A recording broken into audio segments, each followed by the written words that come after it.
At dawn, 150 years ago, an army of British, French and Turkish soldiers landed on Russia's southern shore.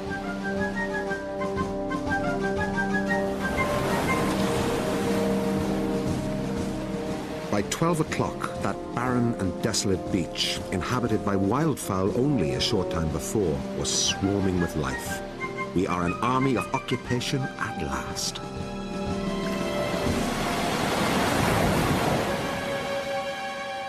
Soon that desolate terrain would be teeming with corpses. 1 million soldiers and civilians dead by the end of the war. Today we count 160 dead of the 600 men of our regiment who landed a month ago. Our splendid band is quite silenced. The big drummer has been killed by a round shot. The first clarinet is dead of cholera. And the poor child who played the cymbals has lost a leg.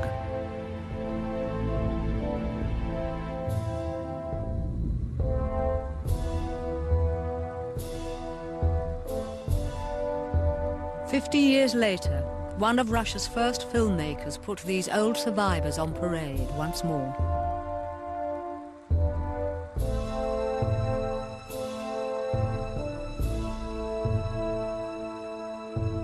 Russian, British and French veterans of the Crimean War stared uncertainly into the 20th century. They'd fought in a war which straddles the frontier between myth and the modern world.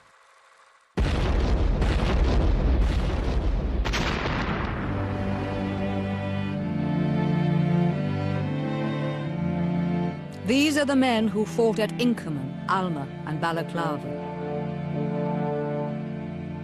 These are the men who charged into the Valley of Death and into the legends of war.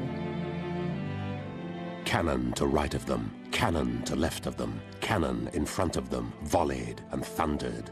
Stormed at with shot and shell, boldly they rode, and well, into the jaws of death, into the mouth of hell, rode the 600.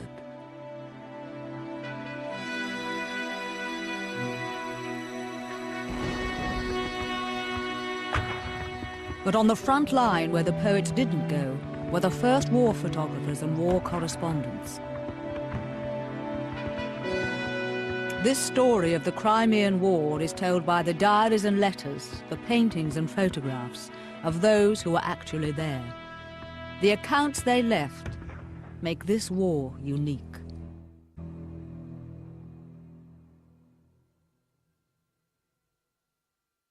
What ignited the war was the decay of the mighty Ottoman Empire, which had carried Islamic rule into the heart of Europe.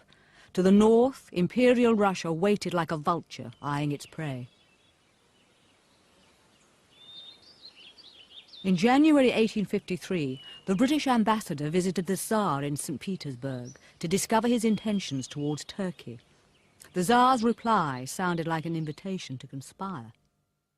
We have a sick man on our hands. A man who is seriously ill. The sick man is dying. We must come to some understanding. But Tsar Nicholas did not come to an understanding with the British.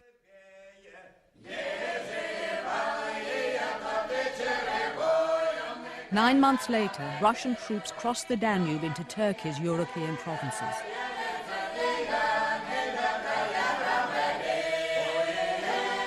The Tsar's pretext was the protection of Orthodox Christians living under Islamic rule. His gamble was that no Christian power would ever fight to protect a Muslim state.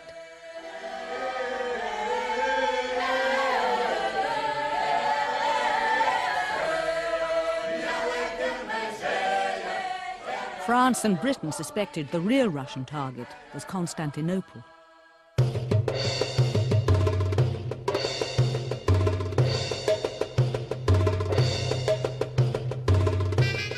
The city commanded the strategic gateway from the Black Sea to the Mediterranean. If Russia seized control, her warships would have access to the open seas all the year round.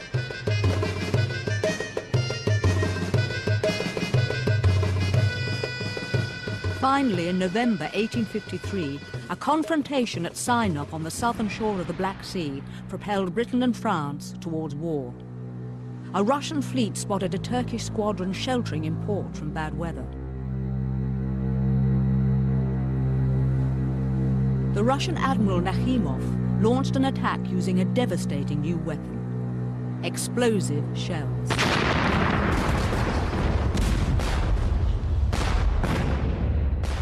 In an hour and a half, the action was decided. And if Admiral Nakhimov had ceased his fire, there would have been no stain on his credit. But he kept up a merciless fire of shot and shell which killed numbers of unresisting men. He did not cease firing till every Turkish ship save one was a stranded wreck. Adolphus Slade. Admiral Slade was a British officer serving with the Ottoman Navy. His report of the massacre was rushed back to London. We found above 100 wounded in every stage of suffering, some in agony, many of them disfigured by explosions. The exploding shells at Sinop sent a warning to all the wooden warships of Europe. It was a victory which Britain, the leading naval power, could not ignore. It is a major triumph for the Russians, who destroy the Ottoman fleet at virtually no loss to themselves. In political terms, it isn't so much of a triumph, because it plays into the hands of the war party, particularly in London, and it does bring the British and the French fleets into the Black Sea.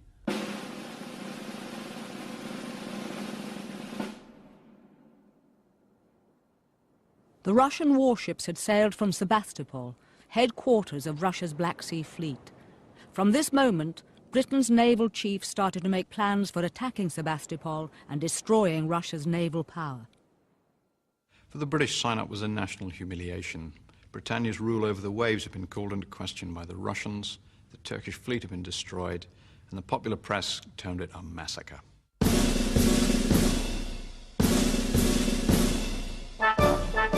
In France, too, the call to war was sounded.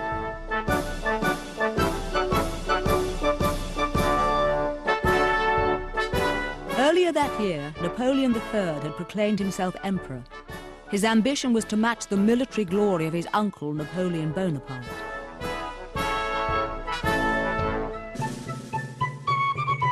The British commander-in-chief was Lord Raglan. His right arm had been shot away at the Battle of Waterloo, and he still referred to France as the enemy. The French and British now buried centuries of rivalry and formed an alliance. In March 1854, they declared war on Russia.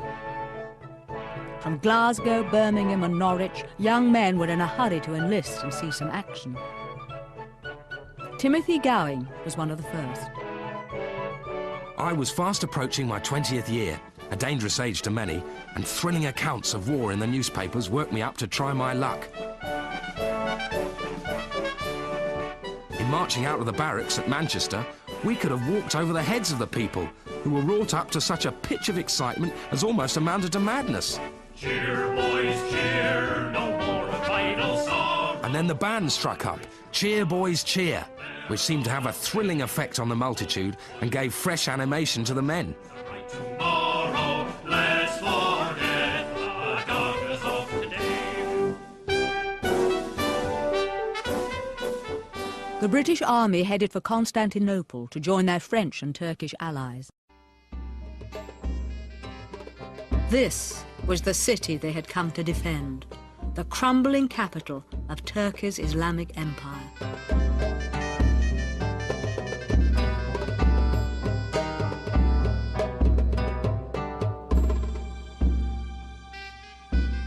Fanny Jubilee, the 24-year-old wife of a cavalry officer, was one of several women who accompanied their husbands to war. Turkish dogs, lazy and were lying about in all directions, while horrible, filthy beggars were hovering everywhere. The little harbour is filled with refuse of every description. I was never more completely disillusioned in my life than with my first day in Constantinople. As French and British troops strolled around the unfamiliar streets, it began to dawn on them what a strange venture they had embarked on. We had nothing particular to note, except that we were going out to defend a rotten cause, a race that almost every Christian despises. The Turks struck me as a queer lot, particularly the women, who did not seem to put themselves out in the least, but were dirty and lazy looking. Private Timothy Gowing. The British and the French armies treated their Turkish allies with a quite remarkable degree of racial arrogance. It's noticeable that they commandeered most of the major buildings in the capital, most of the major barracks, most of the major military hospitals. The Turks had to make do and mend with whatever they could scrounge in their own capital. The biggest building commandeered by the British was the huge barracks at Scutari. This was where Florence Nightingale would lead her team of nurses and create the legend of the Lady with the Lamp. But Fanny Jubilee was not impressed by the facilities. The barracks appear from the outside to be a very fine building, but the inside, the dilapidation, the dirt, the rats, the fleas, these last are really so terrible that several officers have been fairly routed by them and are obliged either to pitch their tents on the common or to sleep on board the ships. While the Allied fleet anchored off Constantinople and awaited their orders, another armada set sail from Britain. In March 1854, the photographer Roger Fenton stood on the shore of Portsmouth Harbour and took this photograph of a British fleet heading for the Baltic, commanded by Admiral Sir Charles Napier.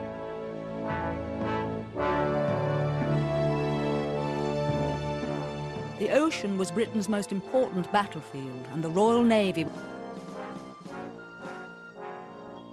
The fleet passed through the Baltic and reached the fortress of Kronstadt, which protected the Russian capital of St. Petersburg. They anchored in full view of the Imperial Palace, but Kronstadt was too well fortified.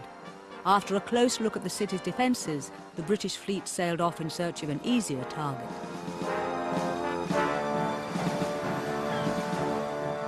Napier now planned an all-out attack on the Tsar's Baltic stronghold of Bomersund, a group of fortresses bristling with guns. He had 10,000 French troops on board as military muscle.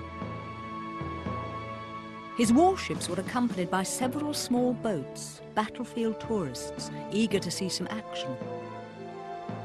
The Reverend Robert Hughes, a fellow of Magdalen College, Cambridge, was in the front line with his brother when the attack began. My brother was off soon after dawn and secured an excellent position among the French sharpshooters, where he got a capital view of everything. I followed soon after and quickly came into view of the fort, which was blazing away pretty briskly. The brightest colours flew in the merry breeze, which was blowing stinking smoke and burnt gunpowder into the eyes of our unhappy foes. This was turning war into a holiday, with a vengeance. After 3 days of heavy bombardment, the Russians surrendered. A chastened Reverend Hughes entered the ruins to record the human cost of this victory. We passed into a room which had a cold feeling about it. I looked round and saw the cold, clean, silent forms of the dead. The light linen cloths that shrouded the stiffened figures wavered and flickered in the draught, as if stirred by the breaths of those who could breathe no more. What did these poor fellows know about the Turkish question? And yet they had fought and trembled, they had writhed in agony, and now father and brother, maid and mother, were weeping and breaking their hearts for them.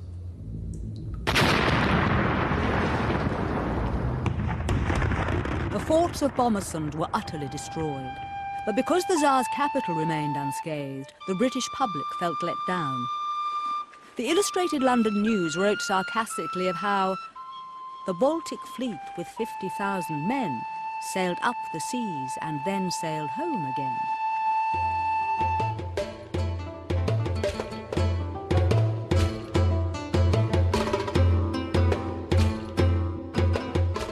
In In a series of battles along the Danube, the Russians found the sick man of Europe to be a much tougher opponent than they'd expected when they first crossed the river.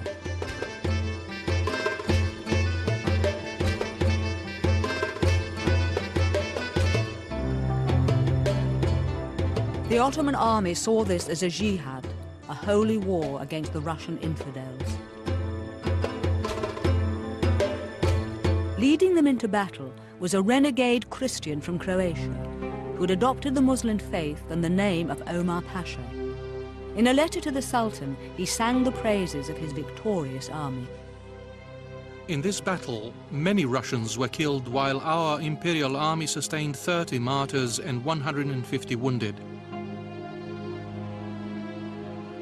With the grace of God and the inspiration of the Prophet and the sacred power of the most glorious Sultan, this commencement of war gave great honor to the sublime state and to all the people of Islam.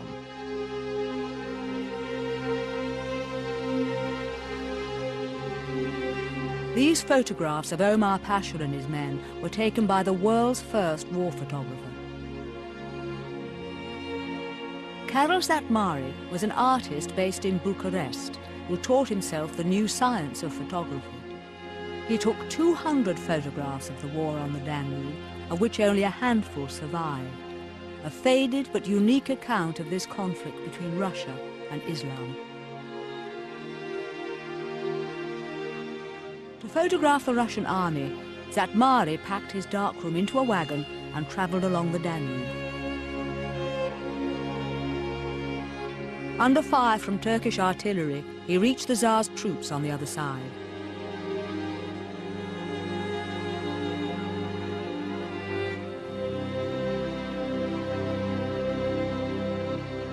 For weeks, these Russian soldiers had been besieging the Turkish fort of Silistra, which stood in the way of their advance on Constantinople. Among them, a 26-year-old artillery officer was busily recording the war in letters and diaries. His name was Leo Tolstoy, and his experiences would contribute to his epic novel War and Peace. From his regimental camp, Tolstoy had a comfortable view of the action.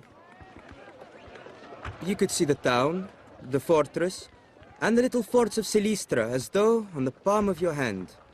You could hear the cannon fire and the rifle shot, which continued night and day. And, with a field glass, you could make out the Turkish soldiers. Down below, the ordinary soldiers died in skirmishes or under bombardment from the cannon. But for artillery officers like Tolstoy, it was a faraway spectacle, something to enjoy. It's true, it's a funny sort of pleasure to see people killing each other. And yet, every morning and every evening, I would get up on my cart and spend hours at a time watching. The spectacle was truly beautiful, especially at night.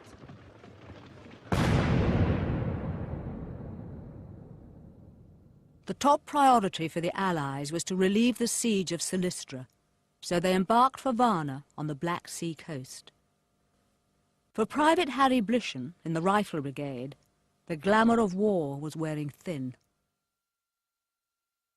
We were drilled incessantly during this time to give the young generals an insight of what they would have to do in the field, and I'm sorry to say we lost several men through the effect. That is why the French have such an advantage over us. You'll never see an inexperienced young officer in their service. Another man to see the difference was William Howard Russell, the most famous journalist of the war. Russell wrote for the Times of London, and his reports would do much to dispel any illusion that British was automatically best. The French manage these things better than we do. Where is the English post office? No one knows. Where does the English general live? No one knows. Does anyone want to find General Canrobert? Ask the first Frenchman you meet, and he will tell you to go up the Corso, turn to the right by the end of the Rue l'Hôpital, and you will see the name of the general printed in large letters over the door of his quarters. The French were much more prepared than the British, but there are very good reasons for that. One reason, probably the main reason, is that the French army was a permanent army with permanent services such as health, clothing, weapons, equipments. Don't forget that the French army had been at war in Algeria since 1830. They were, well, the soldiers and the officers, all of them were very much experienced on the ground.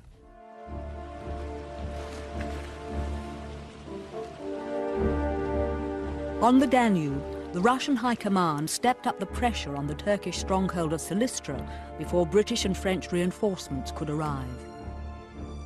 The period that precedes an engagement is the most unpleasant. It's the only moment when you have time to be afraid. Towards 3 o'clock, we were waiting to see the shower of rockets let off as the signal for an attack. All of a sudden, an aide-de-camp of the Field Marshal arrived with the order to cancel the attack and end the siege. The entire Russian army felt betrayed. Austria had intervened and forced the Tsar's troops to abandon their advance into Turkey's European provinces. The gates of Silistra would remain closed to the Russian army. I can say without fear of error that this news was received by us all, soldiers, officers and generals, as a terrible misfortune. The whole venture had been a fiasco for the Russians, who retreated back across the Danube.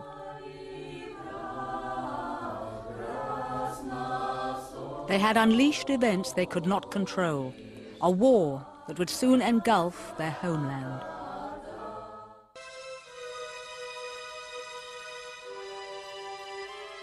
It was now the height of summer.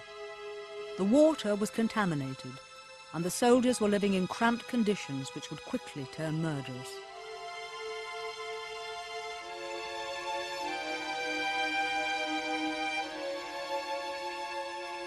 These watercolours are part of a visual diary kept by a talented officer in the Rifle Brigade.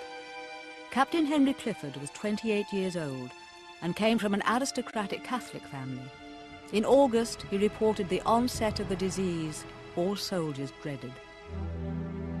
The cholera came at a time when we were all low-spirited and disgusted with the tiresome life we are leading. So bad has it been with the French, the medical men say it is no use fighting it. Fine young men in perfect health are taken ill and die in 4 and 5 hours. I grieve very much for a young officer who came out here from England. He arrived on Tuesday, was taken ill on Wednesday morning, and buried that evening. The indomitable Fanny Jubilee had also arrived with her husband, Henry.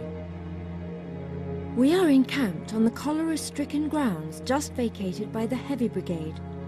Here and there, a heap of loose earth with a protruding hand or foot showed where local inhabitants had desecrated the dead and dug them up to possess themselves of the blankets in which they were buried.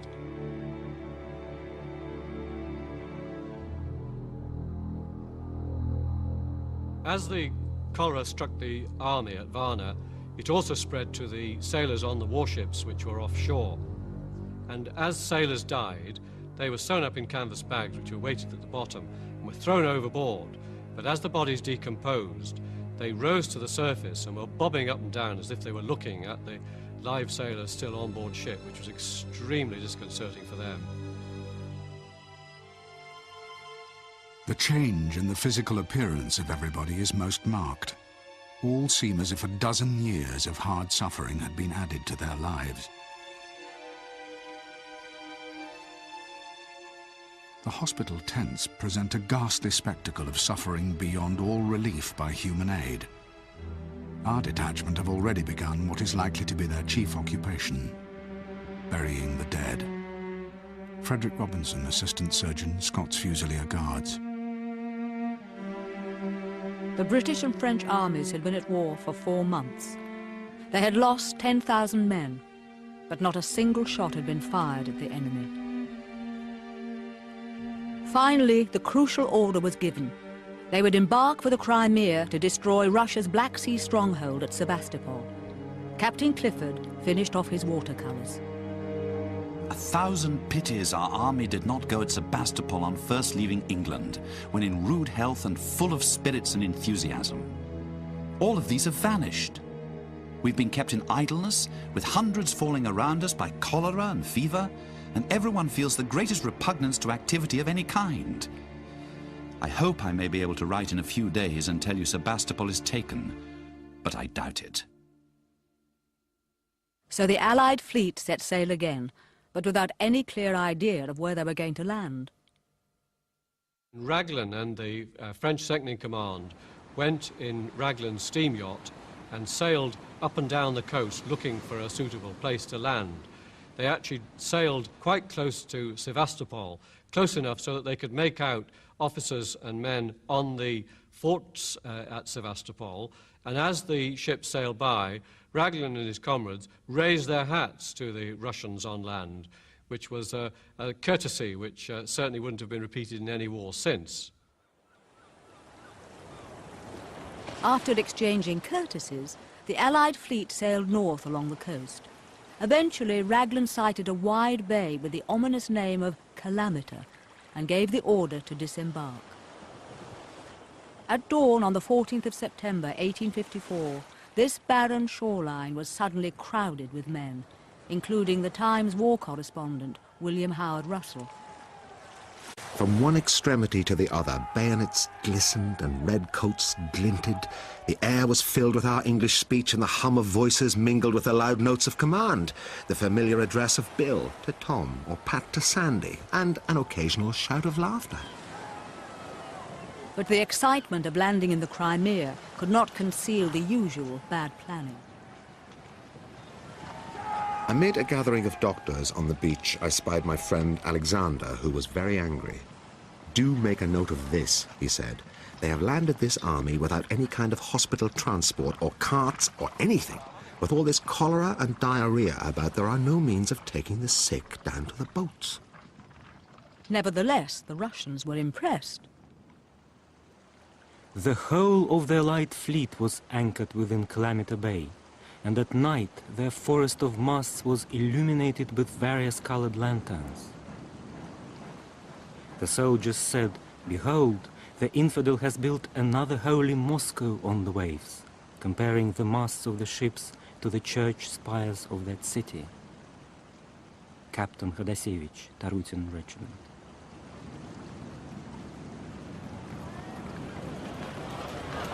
The next day, the Russians saw some 60,000 men stretched over the plain below.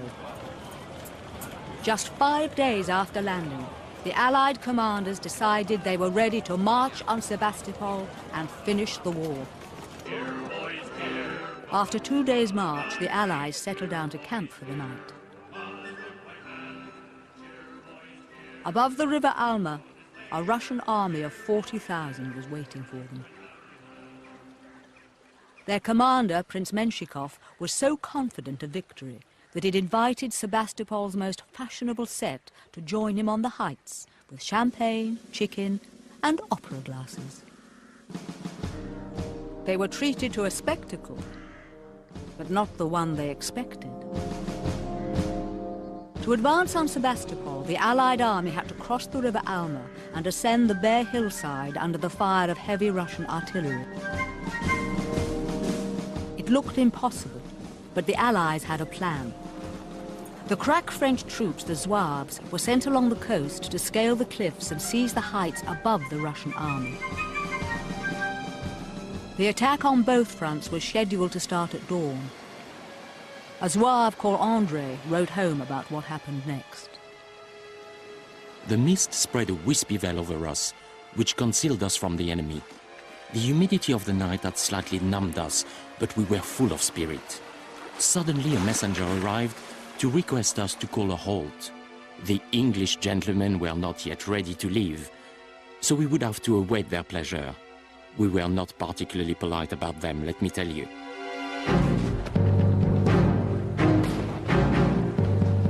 It was nearly midday before the British were ready. Private Timothy Gowing had to cross the river Alma with cannonballs whistling towards his company. As soon as the enemy's round shot came hopping along, we simply did the polite. Opened out and allowed them to pass on. There's nothing lost by politeness, even on a battlefield.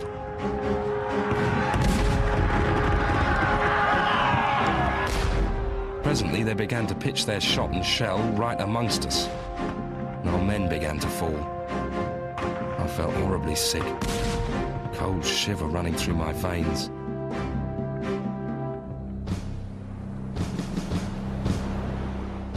Down by the sea, the French Zouaves were finally given the order to scale the cliffs.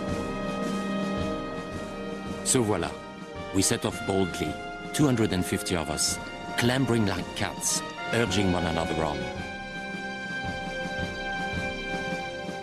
When our battery emerged upon the plateau, the guns made terrifying breaches in the enemy lines, and you could see whole rows of Russian infantry mowed down by the same cannonball.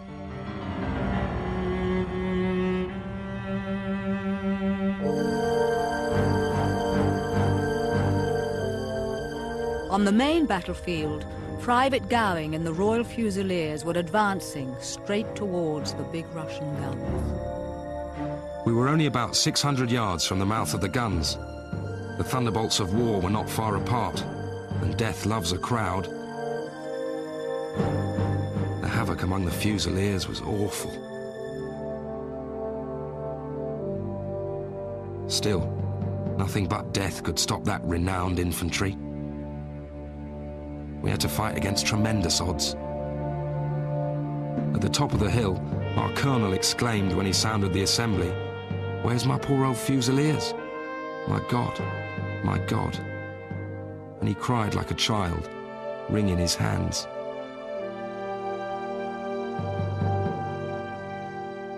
Despite the harrowing losses, the Fusiliers took the Russian gun position. The gentry on the hill ran for cover, and Prince Menshikov ordered the retreat. Our army was utterly routed and beaten out of an almost unassailable position. I asked the commander of our battalion where we were going, but even the major didn't know. He had no orders where to go. We all stared at each other and wondered where we should find ourselves. We were like a flock of lost sheep without a shepherd. Captain Khodasevich, Tarutin Regiment. That evening, William Howard Russell walked across the fields above the River Alma. One who has not seen cannot conceive the relics of a great fight, especially on such a field as that of the Alma. There was an immense accumulation of camp litter on the hillsides. There was a sickening, sour, fetid smell everywhere, and the grass was sloppy with blood.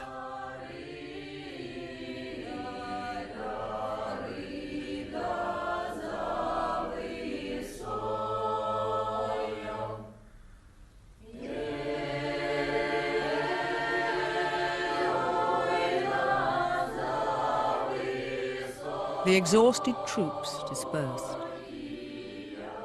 We went into the vineyards and got some grapes. These were the first grapes we'd seen. From there, we went into the village which the enemy had burnt. Here, the surgeons had established a field hospital, several of whom were hard at work amputating limbs. There was a large heap of detached limbs lying in the yard, and many poor fellows waiting their turn. Private Albert Mitchell.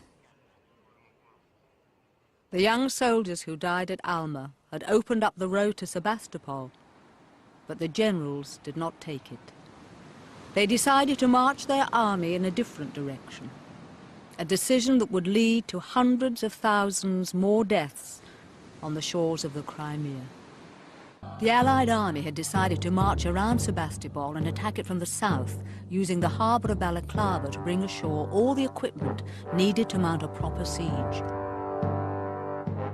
The man responsible for this disastrous move was Raglan's chief strategist, General Burgoyne. He was 71 years old and argued the only way to take a fortified city was to do it by the book.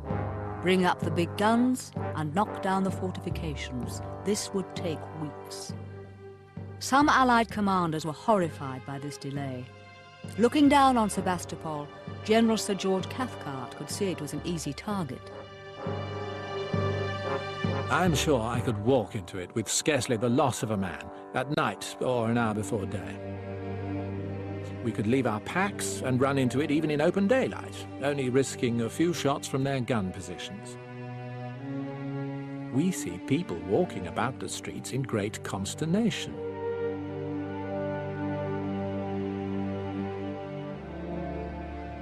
In the town, the people were as busy as ants, working day and night at their defenses.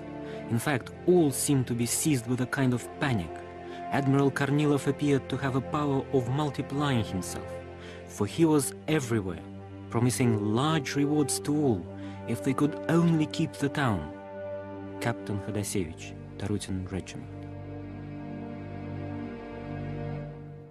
The problem facing the Russian naval commanders was not just how to defend Sebastopol from the land, but also how to prevent the Allied fleet attacking from the sea. The naval commanders were highly intelligent.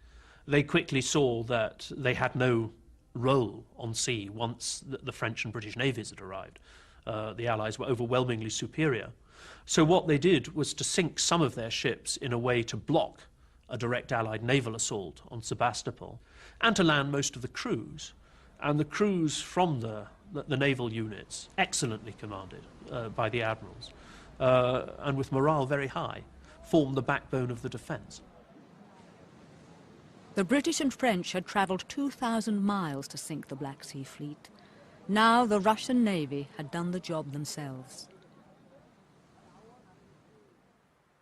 Meanwhile, the Allied army had completed their march around Sebastopol. Just 6 days after storming the heights of Alma, they arrived in Balaclava. From now on, this cramped harbour was the centre of British army activity in the Crimean War. Its name would become synonymous with terrible suffering and extraordinary courage.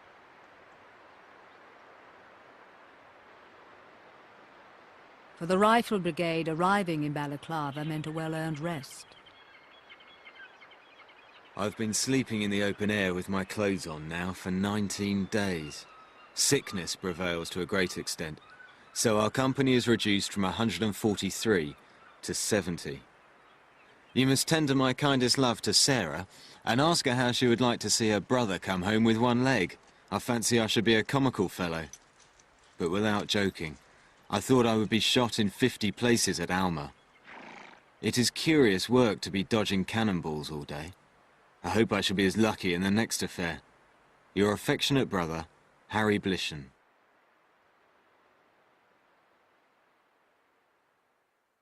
As the British made their base in Balaclava, the French organised themselves a few miles away in the more spacious harbour at Kamish. Both armies got on with building up their siege operations. Clearly, the biggest mistake the Allies made in the entire Crimean campaign was to march around Sevastopol and attempt to set up a regular siege. This allowed the Russians to bring in their excellent field engineers and to call up the guns from the naval dockyard.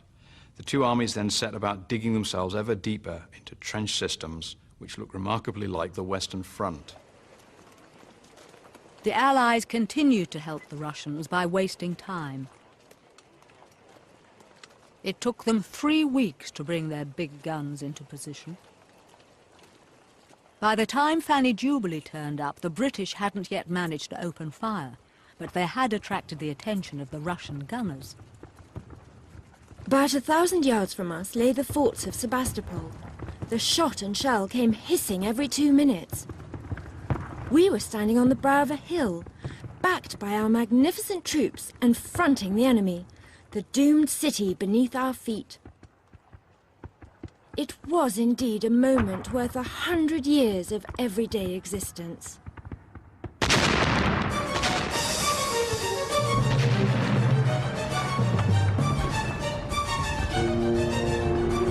The first day of the Allied bombardment was a spectacular affair, but the Russians had used those wasted weeks to very good effect.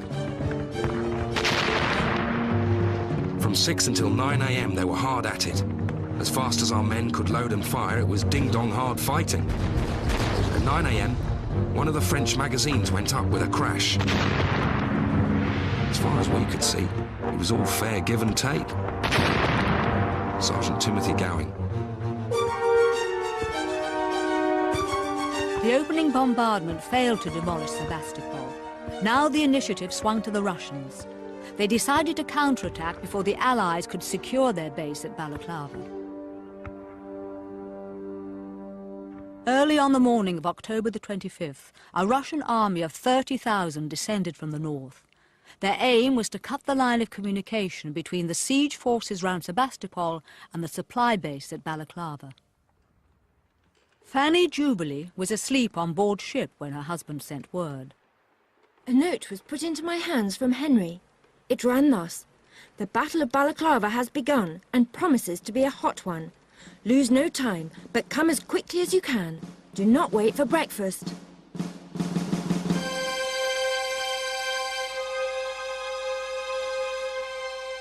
Between these woods in the foreground and the hills at the back is the Valley of Death, where the Battle of Balaclava was fought. At dawn, the Russian army launched a surprise attack on Balaclava's first line of defense, Allied gun positions manned by some 900 Turkish soldiers.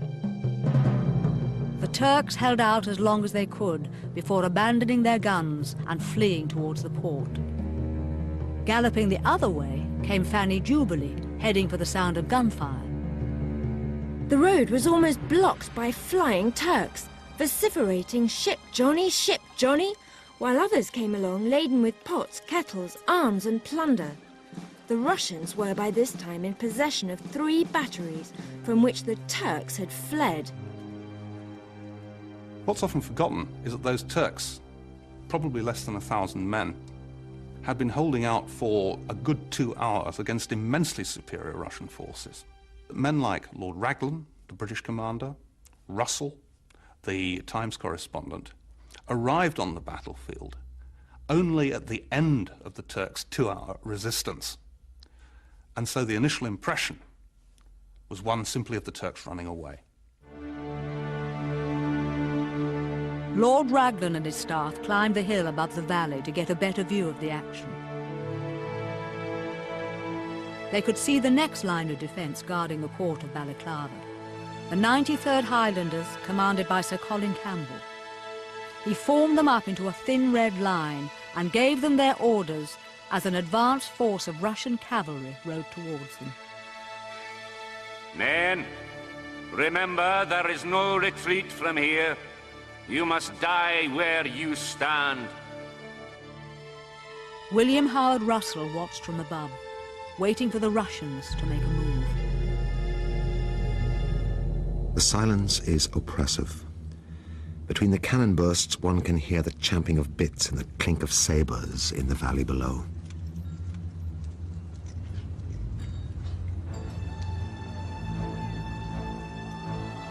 The Russians drew breath for a moment and then in one grand line dashed at the Highlanders. The ground flies beneath their horses' feet, gathering speed at every stride. They dash on towards that thin red streak tipped with a line of steel.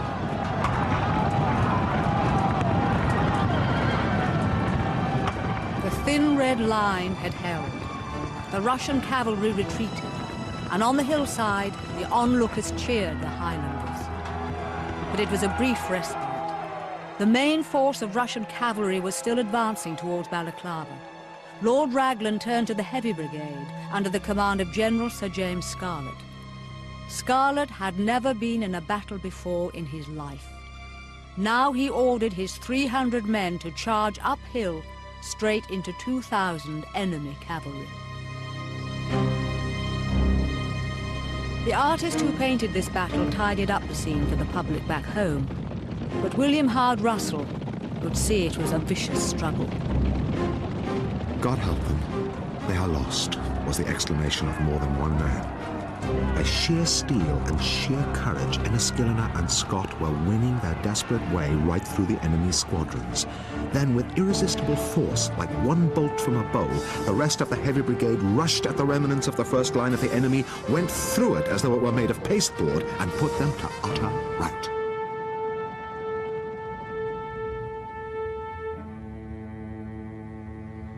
The British had done well to have held off such a large Russian force. The valley was strewn with the casualties of battle, and both sides may have been ready to call it a day. But fate had one more cruel card to play. Lord Raglan could see the Russian army towing away the guns abandoned by the Turks. To lose the guns was tantamount to losing the battle. Someone had to stop them. He sent an order to the Light Brigade, which would send them charging in the wrong direction, towards death and immortality.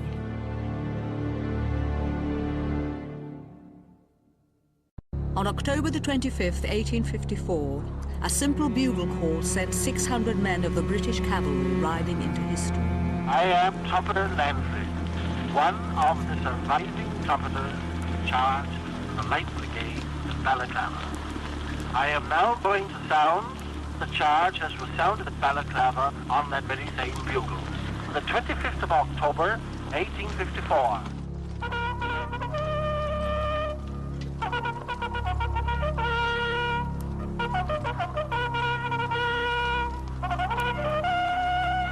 The Light Brigade charged the Russian guns.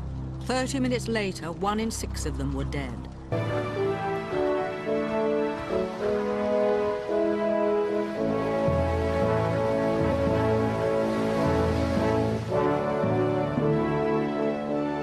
In October 1854, a British fleet was anchored in the narrow bay at Balaclava harbour on Russia's southern shores. Britain, France and Turkey had invaded the Crimea, intent on destroying the Tsar's Black Sea stronghold at Sebastopol. On October the 25th, a Russian army attacked the British camp just outside Balaclava, trying to push them back into the sea. Early that morning, they forced the Turks to abandon their artillery positions defending the town.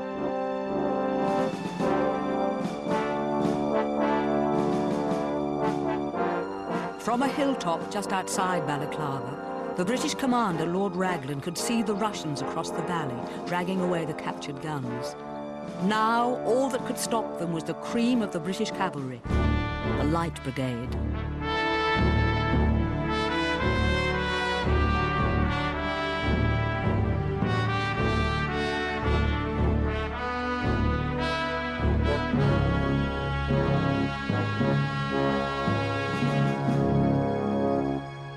The Light Brigade down in the valley couldn't see the Turkish guns behind this hill.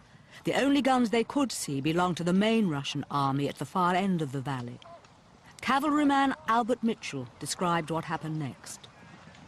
We could see the enemy had placed a number of guns across the lower part of the valley, nearly a mile and a half from us. At the same time, a field battery ascended a hill on our left front where it was placed in a position facing us. Things were in this state when Captain Nolan came galloping down and handed a paper to Lord Lucan. Lord Raglan wishes the cavalry to advance rapidly to the front. Follow the enemy and try to prevent the enemy carrying away the guns. Troop horse artillery may accompany. French cavalry is on your left. Immediate. Cavalry Commander Lord Lucan asked for clarification. Nolan replied, Lord Raglan's orders are that the cavalry should attack immediately.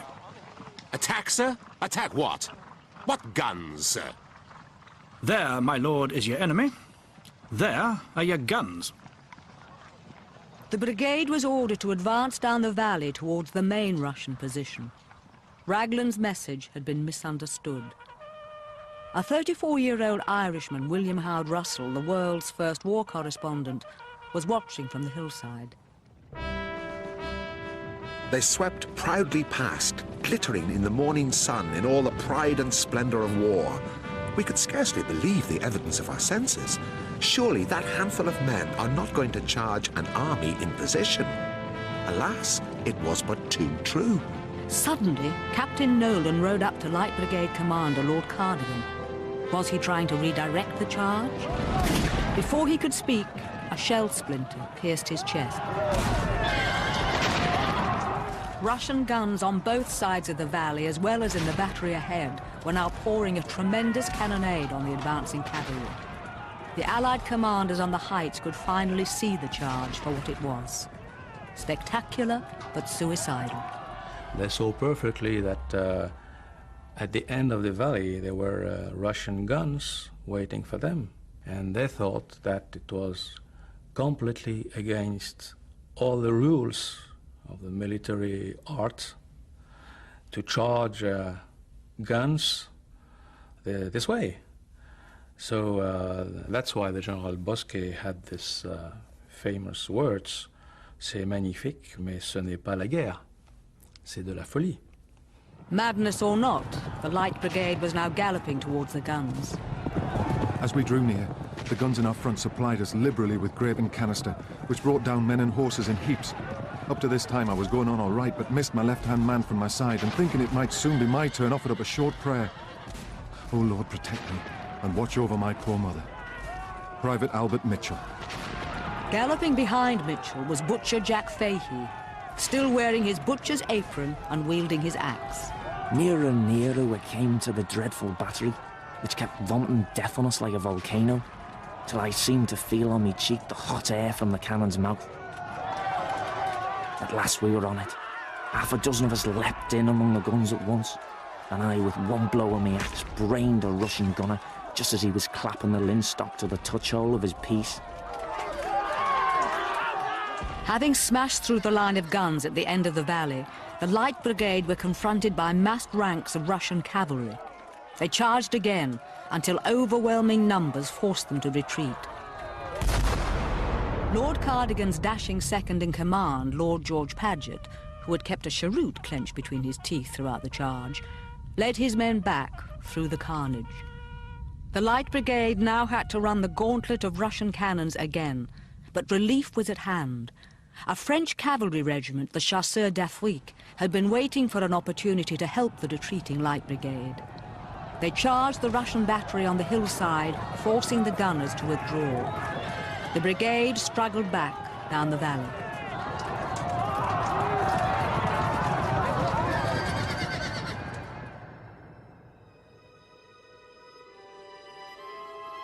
Wounded men and dismounted troopers flying towards us told the sad tale.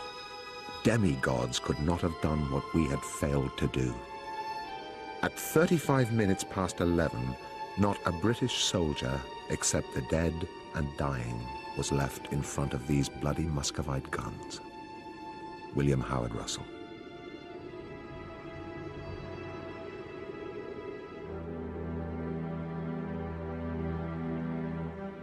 "362 horses were killed.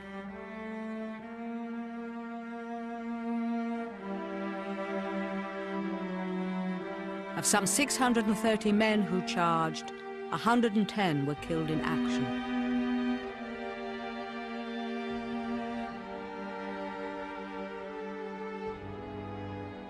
"196 were wounded,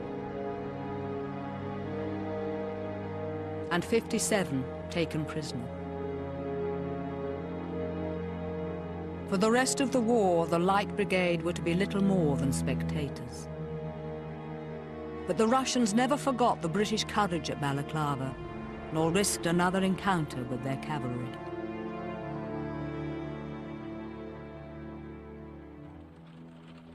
Reports of the battle sent home concentrated on the valor of the Light Brigade. The stupidity of sending cavalry to charge cannons was forgotten. Poets, painters, and the press all rushed to turn disaster into glory. Within weeks, the poet laureate Alfred Lord Tennyson had immortalized the Light Brigade in verse. Tennyson recorded his poem for posterity in 1890.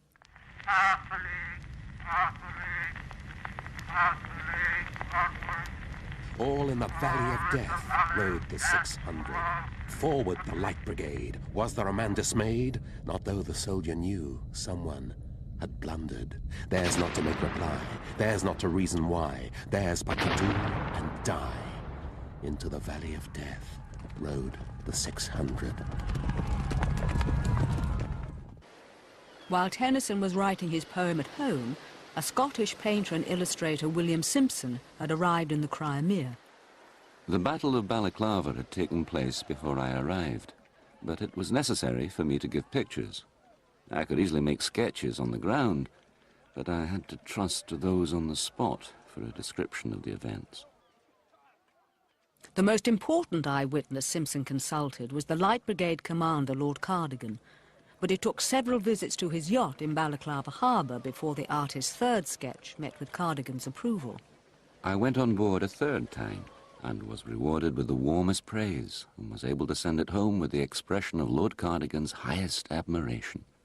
The real truth was that in the last sketch I had taken greater care than in the first two to make his lordship conspicuous in the front of the brigade. Simpson's vetted watercolours received the same privileged treatment as Raglan's own dispatches from the front and were sent home on the first available ship. Though there was no censorship, William Howard Russell's reports and ordinary soldiers' letters were often delayed in Balaclava to ensure that the official version of events got home first. 2 weeks after Balaclava, the Russians camped on the heights at Inkerman, prepared for another assault on the Allies across the valley. At 4 o'clock in the morning on November the 5th, Pyotr Alabin made a note in his diary. The rain has made thick mud, which makes our ascent more difficult. The regiments are beginning to move. Our horses are being saddled.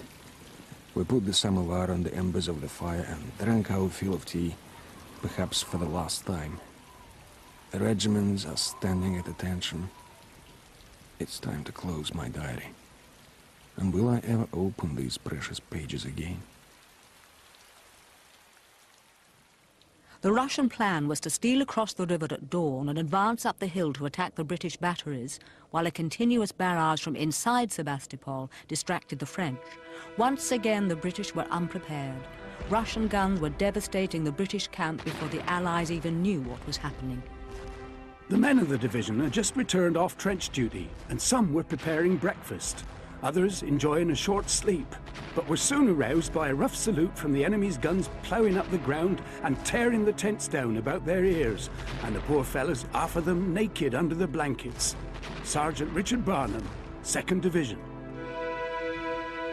The 2nd Division's commander was General Pennyfather, whose rule of thumb in battle was, whenever you see a head, hit it. This was good advice for a battle of skirmishes, fought in thick fog and on ground covered with dense scrub. 28-year-old Captain Henry Clifford was with a group which hurried to Pennyfather's support. In a letter home, he wrote, Dear friends and relations, at daybreak, fire of musketry was heard to our extreme right.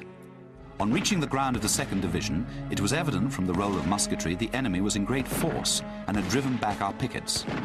Most unfortunately, the weather was very foggy, and we could only be guided by the sound of the firing.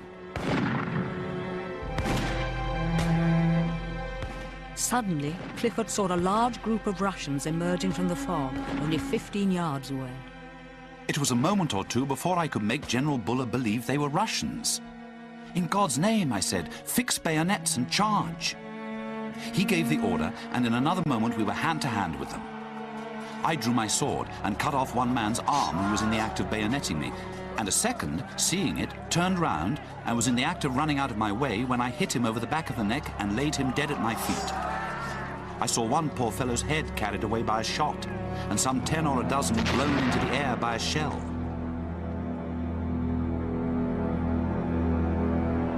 Elsewhere on the battlefield, things were going better for the Russians. Under cover of their artillery, Captain Hodosievich and his men swiftly overran the British sandbag battery. Forward with the bayonet, shouted I. I scrambled up the battery and saw by their red coats that we were engaged with the English Guards. They retired about 400 yards and opened a fire of rifles upon us. 20-year-old Sergeant Timothy Gowing of the 7th Fusiliers saw the Russian assault from the sharp end of their bayonets. Our loss was heavy. 3 generals fell and every mounted officer. But our men fought to the bitter end and stood triumphantly on the rocky ridge cheering for victory.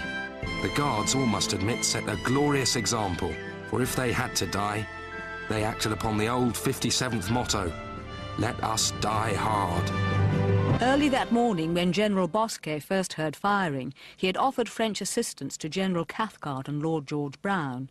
This had been politely refused. With Cathcart now dead and Brown badly wounded, Bosquet decided to act anyway. Sweating, our uniforms sticking to our backs with the rain, we chased each other through the bush, and vlam! Someone got hit with the butt of a rifle, and vlam! Someone got a bayonet in the stomach, and someone got a bullet between the eyes. They just kept coming, and we had to continue the massacre. It was kill or be killed. Sergeant Polzak, Regiment of Zouaves. Finally, the British brought up their own artillery, which together with the French assault proved decisive. The Russians retreated.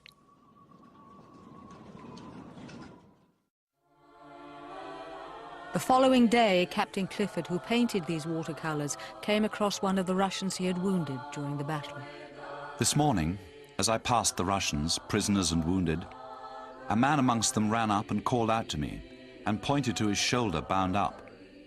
It was the poor fellow whose arm I had cut off yesterday. He laughed and said, "Bono Johnny." I took his hand and shook it heartily, and the tears came in my eyes. I had not a shilling in my pocket. Had I had a bag of gold, he should have had it. Our loss has been a sad one, and we are but ill able to stand such victories. Adieu, Henry.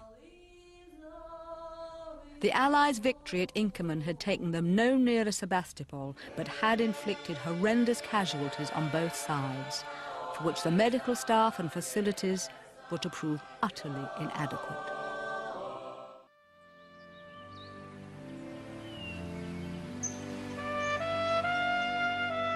Already thousands had died of disease and on the battlefield, and yet the British had very little in the way of organised medicine for the growing numbers of sick and wounded.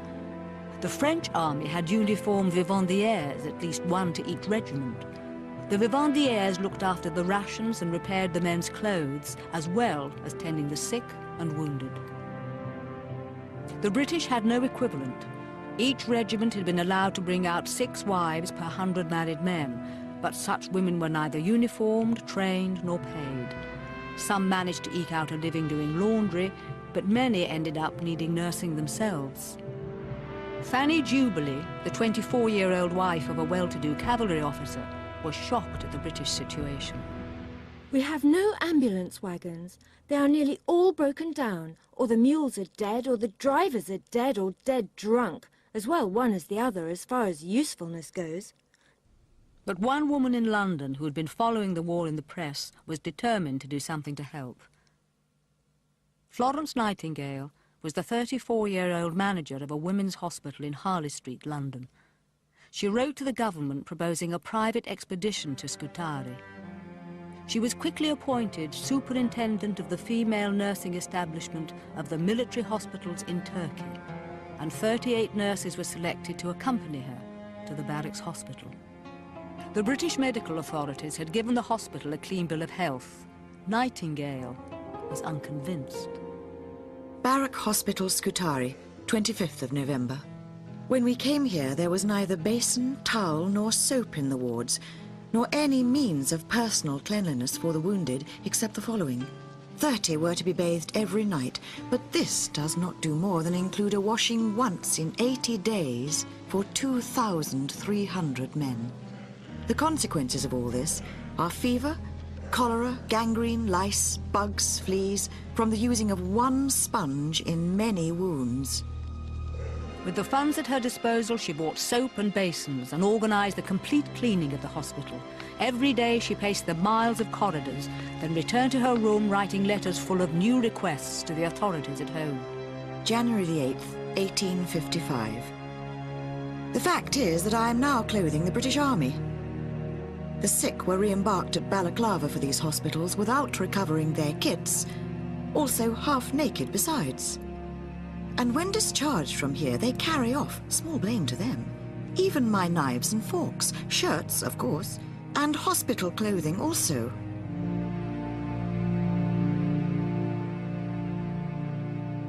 In all our corridors, I think we have not an average of 3 limbs per man. We have 4 miles of beds, and not 18 inches apart. Yet in the midst of this appalling horror, we are steeped up to our necks in blood.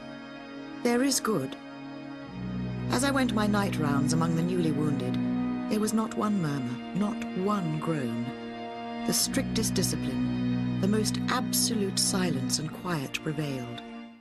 The myth of Florence Nightingale is this rather serene woman floating down the corridors at night holding the lamp and gazing tenderly at the wounded, which is very far from the real Florence Nightingale. She did in fact walk around the barracks every night in order to see that the soldiers were being well cared for, to see if there were any who wanted to talk, to write letters home.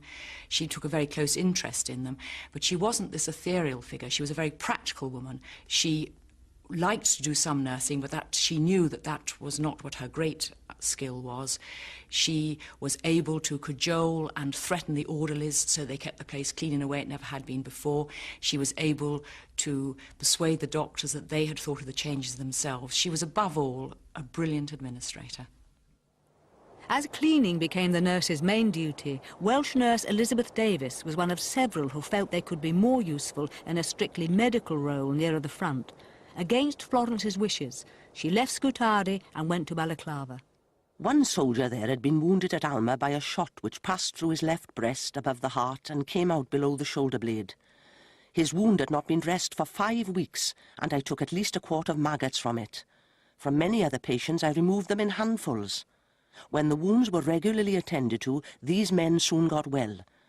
I do not believe that maggots ever occur in cases where the wounds are properly cleansed and dressed. I always consider their presence as proof of neglect. Interestingly enough, at the same time as Florence Nightingale was collecting her nurses in London, in Russia there was a realization that nothing was being done for the wounded in Sebastopol. So one of the Grand Duchesses set up a group known as the Sisters of Mercy, who were taken to Sebastopol to nurse the wounded there. They arrived after Florence Nightingale had arrived, but they were able to have a more immediate effect probably than Florence Nightingale did, because they were on the spot. They actually went down and looked after the wounded on the battlefield. Russia's top surgeon, Nikolai Pirogov, was invited to take charge. Like Nightingale, Pirogov was convinced that administration, not medicine, plays the major role in helping the sick and wounded. I spend from 8 in the morning until 6 at night in the hospital, where the blood flows in rivers. Arriving in Sebastopol 18 days after Inkerman, I found over 2,000 wounded, all lumped together lying on dirty mattresses, soaked with blood. Who do they take these soldiers for? Who will fight well when he is convinced that the wounded will be thrown down like dogs? Surgical operations were performed simultaneously on 3 operating tables. Pirogov could complete an amputation in 7 minutes, undertaking or supervising some 5,000 operations in 10 months. Russian nurse Yekaterina Bakunina served with Birokov in the Nobles' Assembly, working long hours in the operating rooms. In one letter, she describes a typical night. Everything in the grand hall was ready. Glasses, vodka, the samovar was boiling. At 11 p.m. we heard the sounds of firing, and immediately the main ceremonial doors were thrown open, and then the words would ring out. This one to Nikolaevsky battery. That meant he was slightly wounded. This one to remain here. That meant there would be an amputation. This one to the Gushin house. That meant there was no hope.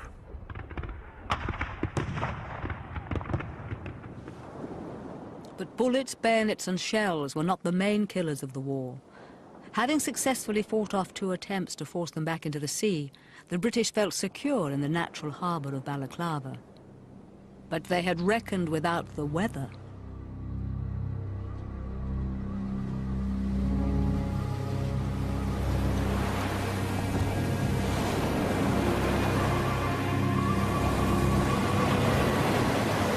On November the 14th, 1854, Fanny Jubilee was on board ship in Balaclava harbour when a hurricane struck. Ships were crushing and crowding together, all adrift, all breaking and grinding each other to pieces. By 10 o'clock we heard the most frightful rack was going on amongst the ships at anchor, and some of the party started for the rocks. The next tidings were that the Prince, the Resolute and the Rip Van Winkle, the Wanderer, the Progress and a foreign bark had all gone down, and out of the whole, not a dozen people saved. 21 British ships and 14 French ships went down in the storm. Most of the army's warm clothing and medical supplies were lost, just as winter began. Supplies which weren't sunk in the storm were left rotting in Balaclava harbour, as a combination of impassably muddy roads and chronic inefficiency prevented their delivery to the front. 2 days later, Lieutenant Llewellyn made another note in his journal. November the 17th. I rode to Balaclava today through a sea of mud in which the British Army waded to and fro, on foot or ponyback, driving arabas, oxen, mules, dromedaries, engaged in the hopeless task of getting daily food to camp. Here a commissariat wagon had overturned in the mud the day's rations of a regiment. There, a huge gun lay on its side and blocked the way. All the way down, the track was haunted by a string of mules bearing the daily quota of sick men to Scutari, and marked by the bodies of the animals that have died in harness. As the weather worsened and autumn turned into winter, the British Army found itself bogged down in bureaucracy. The Commissariat, which was in charge of providing food and equipment and clothing for the soldiers, was a branch of the Treasury, so that it was always trying to save money. And they had also taken on, as employees, hidebound officials who had no flexibility at all and would allow nothing to be handed out unless they had received forms, often in duplicate, perhaps triplicate. And so it was really curtailed by a series of rules and regulations, which unfortunately the people running it were too unimaginative to think they could break.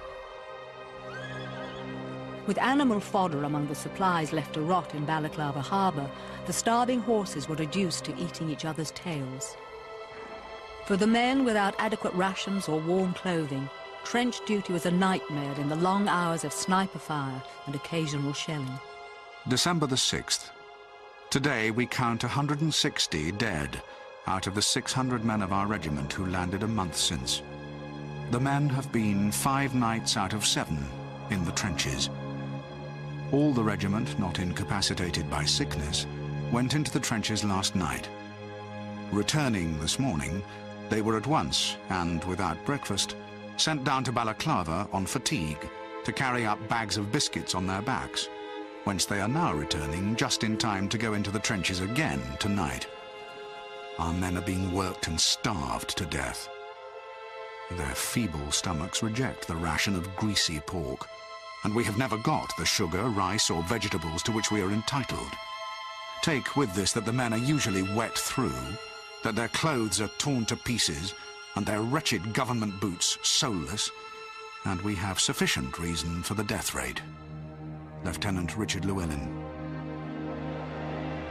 Many soldiers simply froze to death in their trenches and were only discovered by the next shift. Others were bayoneted where they had fallen asleep from exhaustion while on duty. Indeed, the Russians believed that winter was their strongest ally. As naval officer Piotr Leslie put it, "We've got a real Russian winter. There has been such a big snowfall that it comes above the knee, and to add to it there are frosts at night. There hasn't been such a winter in Sebastopol for a long time. We don't know how to thank God for such weather. It is very unpleasant for our enemy. Of those who have surrendered to us, there hasn't been one whose hands or feet haven't been frostbitten." At Balaclava Hospital, Welsh nurse Elizabeth Davis described the first cases of frostbite she saw in the Crimea. The toes of both the man's feet fell off with the bandages. The hand of another man fell off at the wrist. It was a fortnight to 6 weeks since the wounds of many of the men had been looked at and dressed. Of the 3 privates in this picture, William Young on the left was the only one wounded in combat. Henry Burland in the centre suffered frostbite in the trenches. He had his feet amputated at Scutari and his legs at Portsmouth. John Connery on the far right survived the battles of the Alma and Inkerman unscathed, but suffered 3 amputations for frostbite. Many senior officers simply went home for the winter on so-called urgent private affairs. Fanny Jubilee noted in her journal, "Lord George Paget is gone home. 38 other officers, profiting by his example, have sent in their papers." While such fair-weather soldiers were warming themselves in their London clubs, some of the rank and file were being flogged for cowardice or shot for desertion. Paget, however, found himself snubbed in his club and returned to the Crimea in the spring. But by then, thousands of his fellow soldiers were no longer alive to greet him. Some images of the war that reached London conveyed the misery of conditions in the field, but others were heavily idealised. Captain Frederick Dallas of the 46th Fort indignantly noticed, "An illustrated newspaper with pictures of us here, only dressed as we ought to be, not as we are. I can assure you that to this date, the 12th of January, we have neither the huts, fur hats, boots, or anything in the picture." It would be months before such Crimean knitwear as the so-called balaclava woolen helmet and the cardigan were to arrive in the British camp. The best the men could do was to grow their own head warmers. The Punch cartoon view of the situation ran, "Well, Jack, here's good news from home. We're going to have a medal." Well, that's very kind.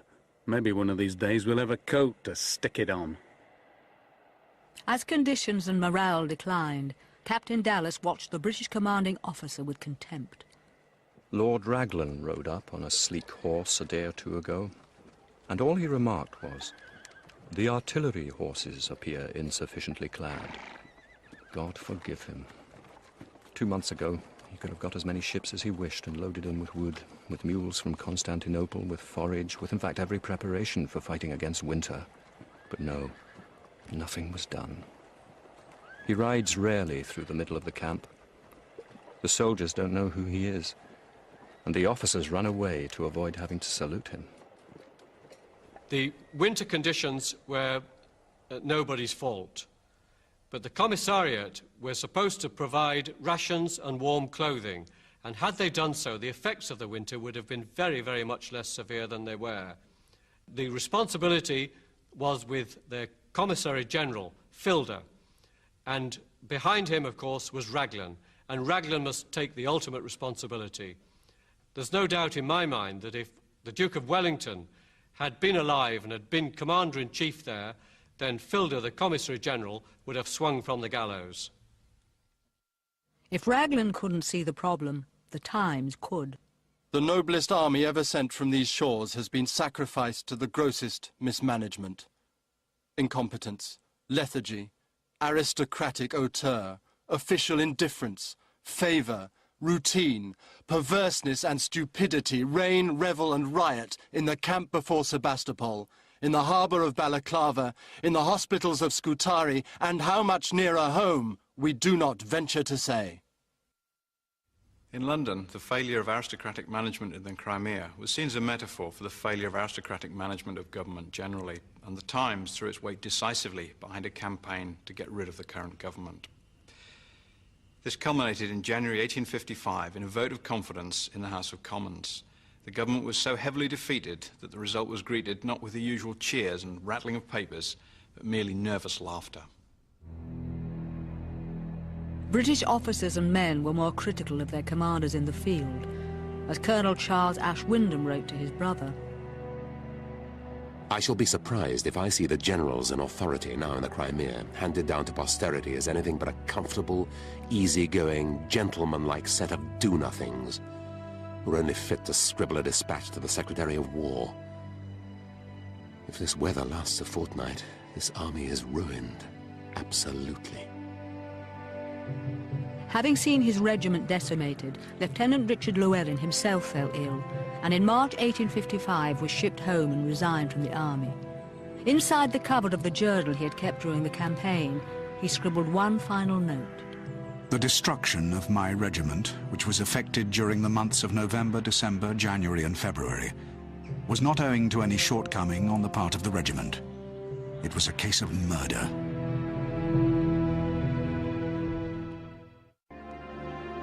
By February 1855, as the siege entered its 4th month, the Allied camp had moved 8 miles closer to Sebastopol. The distance from Balaclava simply exacerbated the problem of supplying a camp of 80,000 French troops and 45,000 British.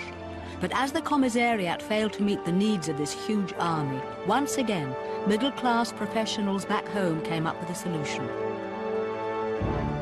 Florence Nightingale and her nurses had turned the tide of the medical crisis, Now civilian engineers in Britain offered to build a railway from Balaclava to the front line.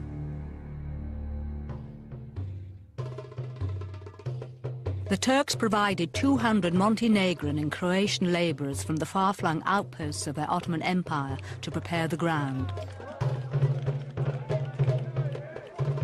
At the beginning of February, they were joined by 500 skilled navvies who arrived from Britain to lay the track.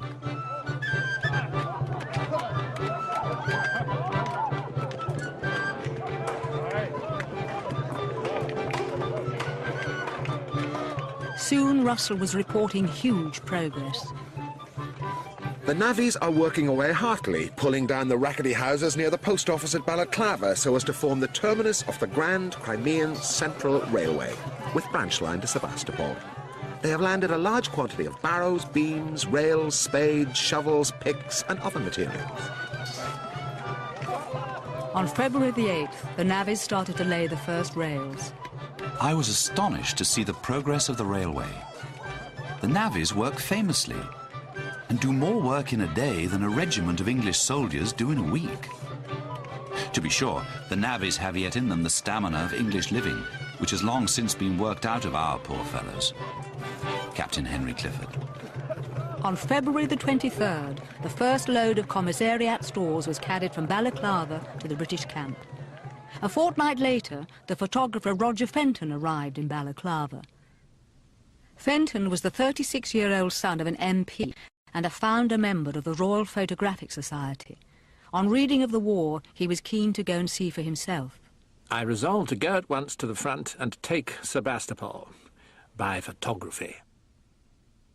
Fenton had photographed the royal family, and this connection eased his introduction to the High Command in the Crimea. It may also have inclined him to a less critical portrait of the war than he had read in the papers.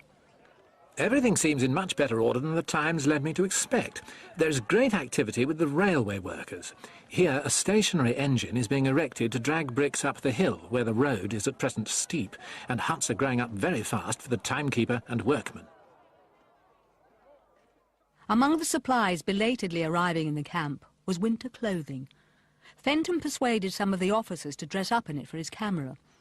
By the time it arrived, however, it was far too warm to wear. Once again, the commissariat had done too little, too late. The Russians inside Sebastopol were also receiving supplies and reinforcements. One new arrival was a 26-year-old artillery officer, Leo Tolstoy. In a letter to his brother, he wrote, "Dear Sergei, I'll give you an idea of the state of our affairs in Sebastopol. The town is besieged from one side, the south, where we had no fortifications when the enemy approached it. Now we have more than 500 big caliber guns on this side, and several lines of earthworks, positively impregnable. I spent a week in the fortress, and the last day used to lose my way among these labyrinths of batteries, as though in a forest. The enemy can't get any further. At the slightest advance, he's showered with a hailstorm of missiles."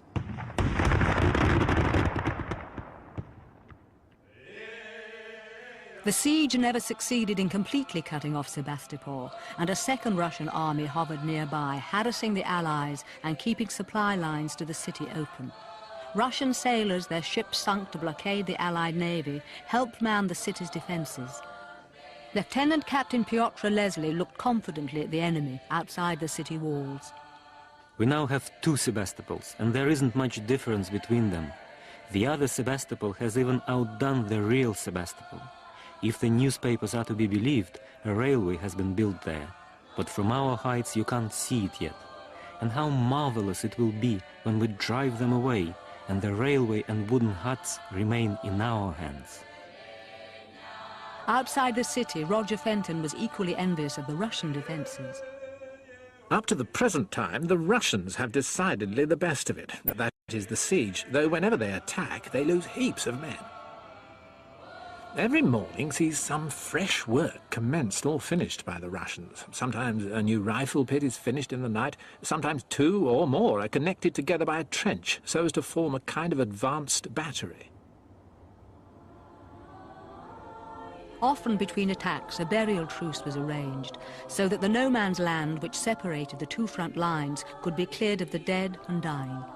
William Howard Russell described one such occasion in the Times. The sight was strange beyond description.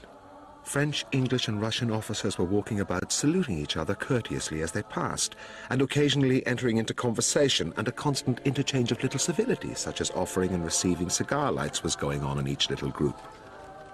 But while all this civility was going on, we were walking among the dead, over blood-stained ground, covered with evidence of the recent fight, and through the midst of the crowd stalked a solemn procession of soldiers, bearing their departed comrades to their long home. After such brief respites, trench warfare resumed with a vengeance. Captain Hugh Hibbert of the 7th Fusiliers likened the men going down to the trenches to sheep en route for the slaughterhouse. Not knowing when it will come to one's own turn to receive an ounce of lead for breakfast, or about 6 pounds of iron in the stomach as a cure for the cholera. Morale among the Allied troops was low. Boredom was setting in, and there was a feeling that anything would be better than this interminable game of cat and mouse. At least the railway ensured there was no shortage of ammunition. On Easter Monday, April the 9th, the Allies began their second bombardment of the besieged city. General Semyarkin of the Russian infantry wrote to his wife that evening. At 5:05 in the morning, the gentlemen Europeans opened fire along the entire line of Sebastopol's fortifications, and both sides began to ring out with thousands of guns of large caliber. The photographer, Roger Fenton, went out to watch the bombardment. The ground here is covered with cannonballs, and I took care to keep well behind the hill in going down, for I could hear the whir, and thus that the balls were coming up the ravine on each side. The 68-pounders especially almost burst the ears, and the shot from them sounded like an express train that had broken off the line and leapt up into the air. The shot and shell did not disturb me so much as the awful clangour, as if all hell had broken loose and the legions of Lucifer were fighting in the air. I could only see the Russian redoubt indistinctly. The mist was so thick and the smoke hung heavily, but it was easy to see that they were not firing one gun to our 4. It must have been uncomfortable in their quarters. Just 5 days later, Semyarkin wrote another letter. The situation in Sebastopol remains the same, with ceaseless artillery fire from both sides. It is sad on the heart, but Sebastopol still stands. Everything broken or ruined during the day is repaired overnight, despite the firing, so that by morning it is as though nothing has happened. Leo Tolstoy was posted to the 4th bastion, the most dangerous of Sebastopol's fortifications. Between shifts, he worked on 3 short stories, the Sebastopol Sketches, which were published during the siege. Despite being fiction, they were to earn the young writer a reputation as a war correspondent to rival Russells. April the 14th. I'm living in Sebastopol. Our losses already amount to 5,000, but we're holding out not merely well, but in such a way that our defense must clearly prove to the enemy the impossibility of ever taking Sebastopol. In the evening, wrote 2 pages of Sebastopol sketches. Yesterday, a shell exploded near a boy and girl who were playing horses in the street. They put their arms around each other and fell down together.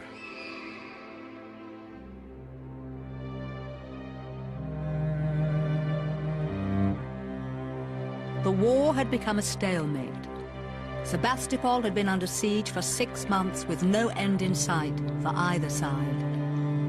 Tolstoy began writing his second story of the siege, Sebastopol in May. 6 months have now passed since the first cannonball came hurtling over from the bastions of Sebastopol to churn up the earth on the enemy's works. Ever since then, thousands of shells, cannonballs and bullets have been fired from the bastions of the enemy trenches, and from those trenches back at the bastions, and the angel of death has hovered ceaselessly above them. But the dispute, which the diplomats have failed to settle, is proving to be even less amenable to settlement by means of gunpowder and human blood. Britain and France had been at war with Russia for a year, but the war was to continue for another 12 months.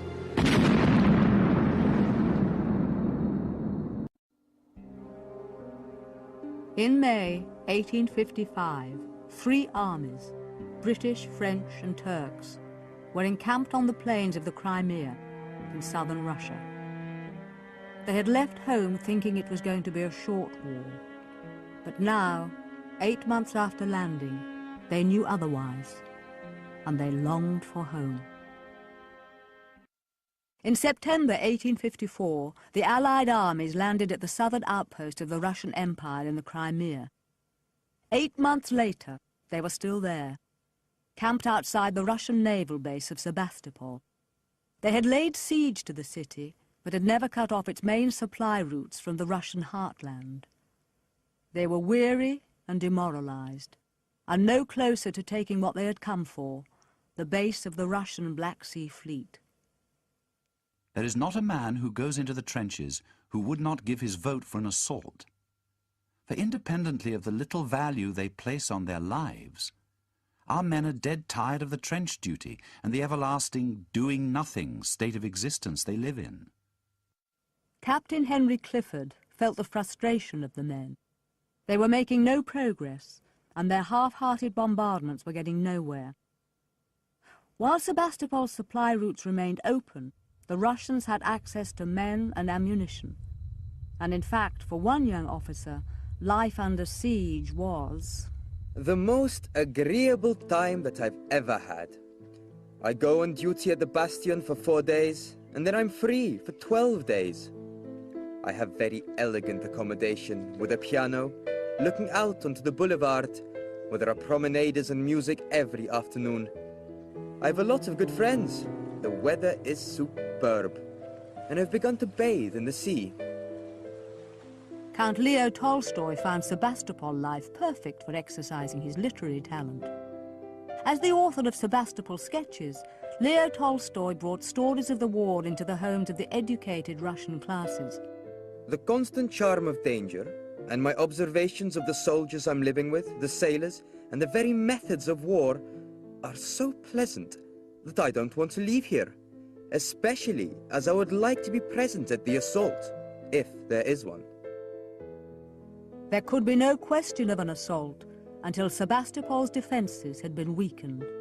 But the Russians continued to receive supplies and reinforcements from the north, because they still controlled the strategic route across the Sea of Azov.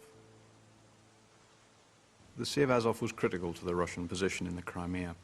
As the Crimea itself produces very little in the way of food, fodder or ammunition, the Russians depended on the River Don basin to get their supplies, and the point of contact was across the Sea of Azov in large open boats. Consequently, taking command of the Sea of Azov would have cut off the Russians from their main source of supply. It basically cut their jugular. In late May, a Russian officer, Schultz, was passing by the Sea of Azov on his way to Sebastopol. He found himself a bystander at a turning point in the war. As we approached the shore, our eyes were met by a terrifying sight. The entire enemy fleet was anchored on the opposite side in the Straits of Kerch and was pelting the coast with bombs. At the same time, troops were disembarking and forming into columns. They headed off in the direction of the Pavlov battery. As the enemy approached, the entire battery suddenly flew into the air without a single shot being fired. The Russian garrison had blown up their own arsenal, in a panic as the Allied forces made their way up from the shore. What Schultz had witnessed was an Allied naval expedition landing at Kerch. The beach was strewn with baggage of every description. Horses were splashing through the water to the shore. Men dressed in every kind of garment that was ever worn were walking about, scrambling, swearing, shouting and laughing, a vast deal of the latter. Roger Fenton, the celebrated Crimean War photographer, had joined the expedition in the spirit of a jaunt. From the other side of the straits, the Russian officer saw what happened next. Another explosion shook the air to such a degree that even here the glass in the windows rattled and shattered. This was the powder cellars in Yenikale exploding, the sign that our troops were retreating and the Sea of Azov was in enemy hands. The Allies had tightened their grip on the Russians. As its main supply route was severed, it could only be a matter of time before Sebastopol would have to surrender. Back at the camp, news of the naval operation's success was joyfully received. Fanny Jubilee, the young wife of an officer with the 8th Hussars, wrote in her journal, "We hear that the Kerch heroes have brought home lots of plunder, and we are rather curious for their disembarkation. The success attendant on the expedition seems to have put everybody in good spirits, and 'we must have a try for Sebastopol now' is the cry from the general to the newly arrived ensign." The Allies now set about planning their next move.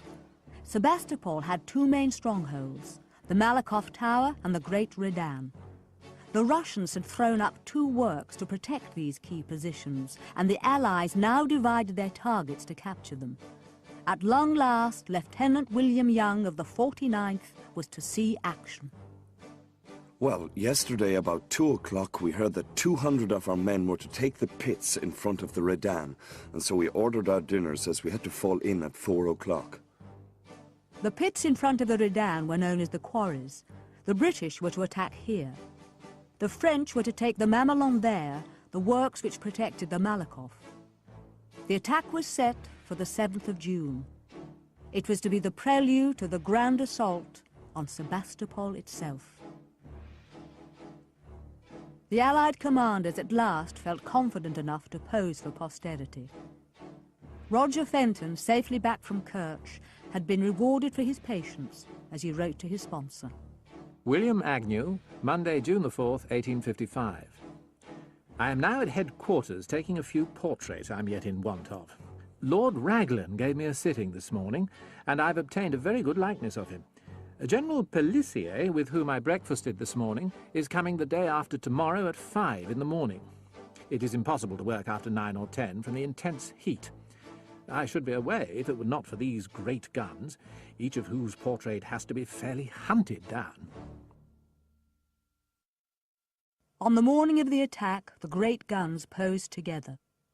Raglan for the British, Omar Pasha for the Turks, and Pelissier for the French. Later that day, Fenton was drinking claret with Captain Corbett. Corbett said when we were alone, "Now, Roger, my boy, we could not breakfast with you today, but if we come out all right, Edmund and I will brush you up tomorrow at 6, and you shall take our likenesses." Corbett was shot through the head and killed outright in the assault. Lieutenant Young survived and finished his letter home 2 days later from his hospital bed. It was the first time I had ever been under fire without a trench in front of me. From one end of the quarries to the very Mamelon was one sheet of fire and a continual racket of musketry. The French were beaten back at first, but then up came their reserves, drums and bugles playing a rub-a-dub-dub you could hear a mile off, and they actually walked through the Mamelon. It is a horrid sight when the fight is over. You would not believe unless you saw it, all the shapes a human being may be made into. I saw fingers and ears, legs, heads and arms all in one great higgledy-piggledy. This watercolour was painted by Captain Clifford. He sent it to the Illustrated London News. The above sketch of the interior of the Russian battery, as it appeared on the day after the desperate battle in which it was taken by the French, is from the pencil of an officer who visited the spot during the brief armistice which took place on that day. The British officer had turned war artist. Clifford's sketch and letter were published in England within a month. The public appetite for news of the war was voracious. The 7th of June had been a good day for the Allies. They had captured 2 important positions, and the field was now open to take Sebastopol itself. Raglan and Pelissier saw an opportunity to seal their new alliance.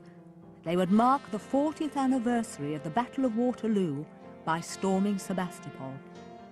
If they could take the Malakoff and the Redan, Sebastopol would fall, and the 18th of June would become a day of celebration on both sides of the Channel. But the significance of the date had not been lost on the Russians. They could not have been more prepared. The two armies were meant to attack Sebastopol simultaneously, but the French went in early at the Malakoff, with disastrous results. When the proposed assault took place, the result was that the French failed at the Malakoff, and by some misunderstanding, our stormers went on to the Redan under the most horrific fire of every description of missile. It was utterly impossible for them to get on, as they were literally mowed down. Captain Fred Dallas, 46th Foot. But it was no misunderstanding. Raglan knew that the British attack was doomed once the French had been beaten, but it was a point of honor not to break his agreement with Pelissier, and he sent more than 1,000 men to certain death. Such a fire met us that the whole column seemed to melt away. Still we went on, staggering beneath the terrible hail. Our colonel fell dead, our adjutant the same, and almost every officer we had with us fell dead or wounded. Sergeant Timothy Gowing, 7th Royal Fusiliers.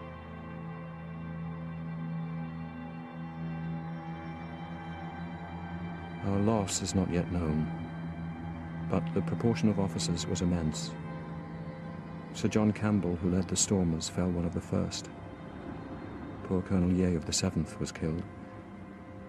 Colonel Shadforth was killed, and his regiment, the 57th, suffered awfully, and hosts of others whose names I don't know, and many whom I did and liked. Poor fellows. Captain Fred Dallas, 46th Foot. Roger Fenton lost many friends that day. Such is our anniversary of the 18th of June. We reckoned too proudly, and now the 18th of June will be a glorious day to the Russians.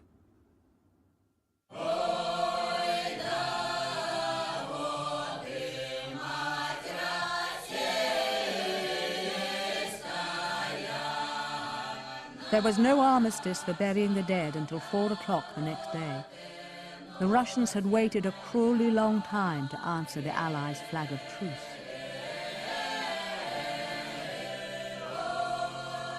Captain Henry Clifford of the Rifle Brigade sketched the killing fields. By 4 o'clock, so bad had been the wounds, and so great the heat, that the faces of the poor dead could hardly, and many could not, be recognized. Their faces were quite black, and many of them had swollen up and burst. I was obliged to go about amongst the corpses to get the men to carry them away. And I was sick and vomited many times, and the greater number of men who carried the stretchers did the same. Out of 160 of my comrades, 70 were killed and wounded, and I'm sorry to state a number of the sailors were killed. God bless them. They are England's bravest men. Corporal Harry Blishen, Rifle Brigade. The British Army suffered losses of 1,400 men and nearly 100 officers. Feelings ran high amongst those who were spared. I consider, and we all consider, the whole of the storming party, out of whom scarcely 200 or 300 got back, were all massacred by the authorities.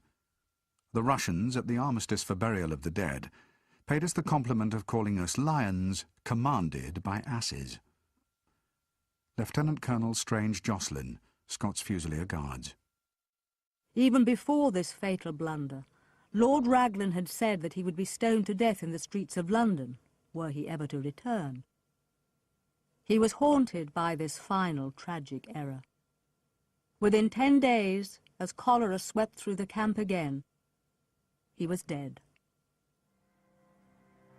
The heart had gone out of the campaign, and apart from a few bombardments and sorties, there was little decisive action. Morale was sinking. I'm quite out of sorts today, as I've had 3 days of diarrhea, and I'm somewhat pulled down in consequence. You can form no idea of the state our camp is in from dust. The wind has been blowing for 3 or 4 days, and everything is smothered. It is impossible to draw. My paints and paper all get spoiled. And then there are thousands and thousands of flies. We've all made up our minds for a second winter in the Crimea. Or at any rate, all those who see far enough and are determined to see the end of it, if not cut short by cholera or a rifle bullet. Well, this must do for tonight. For I have no news, and my pen and eyes are full of Crimea dust. God bless you all. Adieu, Henry. Still stuck outside Sebastopol, the Allied armies sweltered in the heat of the Crimea and dreamed of home. The stalemate would be broken far away, not in trenches, nor in cavalry charges, but on the open sea. On a clear morning in June 1855, Tsar Alexander II was looking out of the window at his summer palace on the Baltic Sea, his eyes fixed on an astonishing sight. The British fleet has approached us and anchored, presumably to wait the arrival of the French vessels.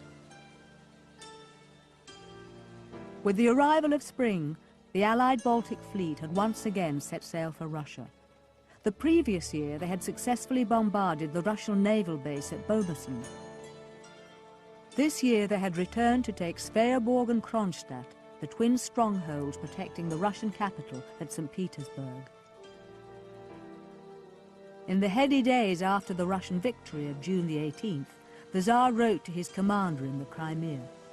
In Kronstadt, where I was a few days ago, everything is ready for their reception. Both land and marine troops are burning with the desire to show themselves worthy of their comrades of Sebastopol. And they had the guns to do it. Seeing that Kronstadt was impregnable, the Allied fleet turned its attention to Sveaborg. But the Russians were expecting them. They had a new weapon. They had placed almost 1,000 exploding mines in the water. The Allies had to spend days and nights clearing their path in preparation for the bombardment.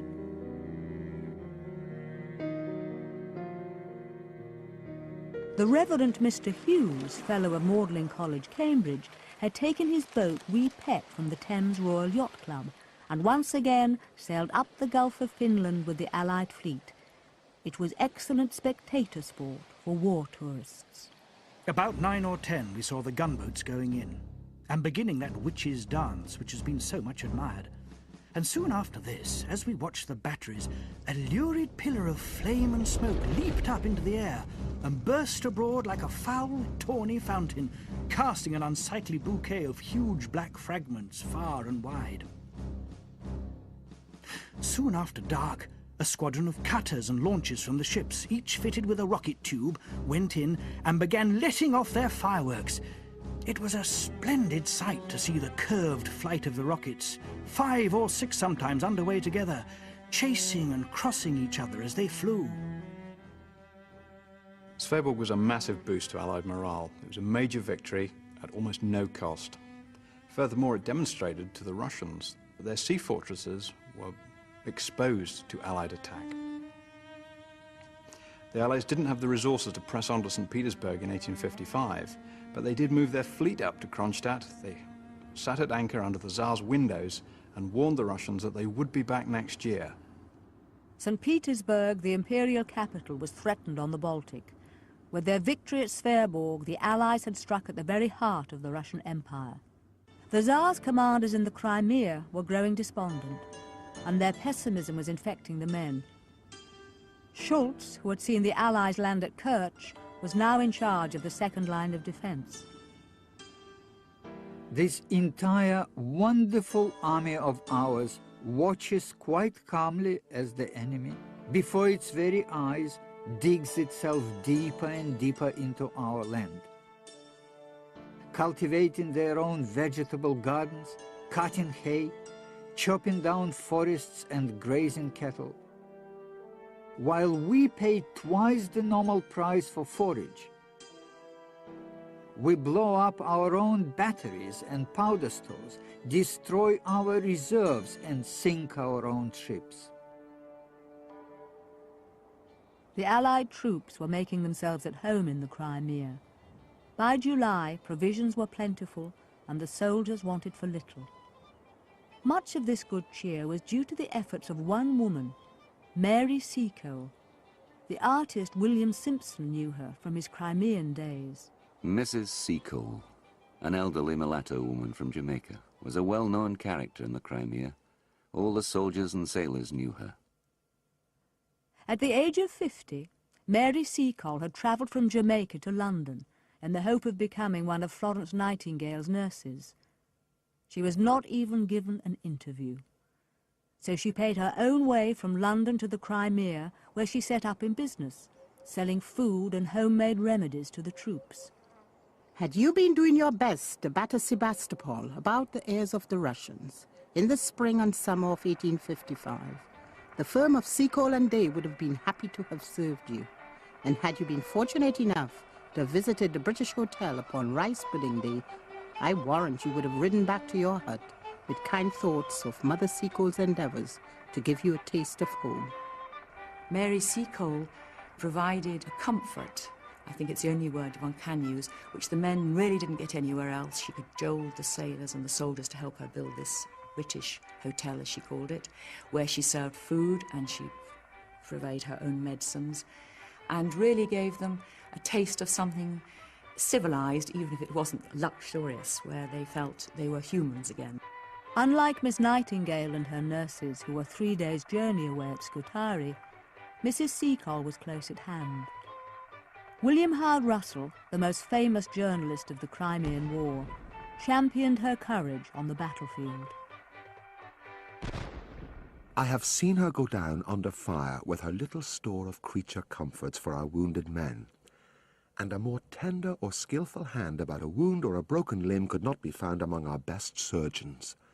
I saw her at the assault at the Redan, laden not with plunder, good old soul, but with wine, bandages, and food for the wounded or the prisoners. As the summer wore on, the Allied batteries continued to shell Sebastopol. The success of their operation in the Sea of Azov was finally showing results. They were grinding the Russians down. Lieutenant Captain Pyotr Leslie wrote to his family on the 8th of August. The saddest thing of all is that to each of our bullets they reply with 10. Our factories cannot produce the quantity of shells that we need in order to do at least some harm to the enemy. From St. Petersburg, the Tsar looked to his commander in the Crimea to hit back. Gorchakov doesn't really want to mount an assault.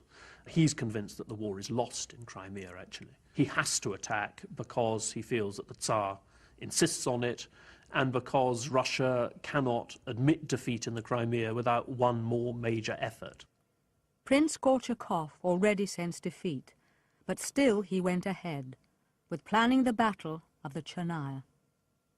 The Chernaya River marked the boundary between the Russian army and its enemy, and that enemy had been swelled by a contingent of 15,000 Sardinian troops who had arrived in May. The French and Sardinians had taken up a position in the field, occupying the heights beyond the Chernaya.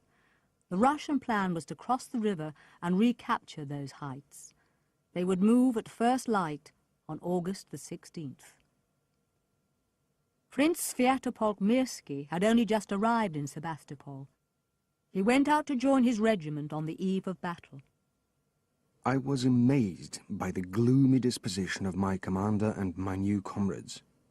It was evident that they were prepared to die and had doomed themselves to sacrifice with no hope of success. As night fell, the battalions set off down the road into the valley of the Chernaya. At 9 o'clock, there was an order to stop and rest. Each one lay down where he was.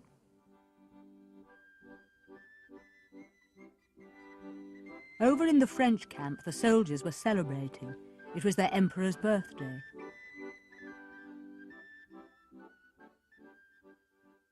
As dawn broke, the sound of gunfire rang out.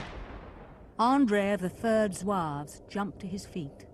It rattled not far from us and echoed resoundingly on our extreme right, in the direction of the Sardinian camp.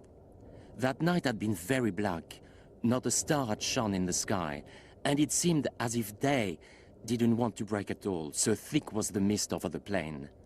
Our commanders didn't quite know what to do with us, since the enemy was invisible. The Sardinians had been caught off guard. A burst of shooting surprised us about an hour before dawn. It was the Russians who, having marched and maneuvered for a good part of the night, were starting battle with a furious attack. The combat was short but very lively. We fought with bayonets, with the stocks of our guns, finally even with stones. This was enough to alert those in the camps behind us, and they got into a defensive position in good time. Sub-Lieutenant Ricci, Piedmont Advance Guard.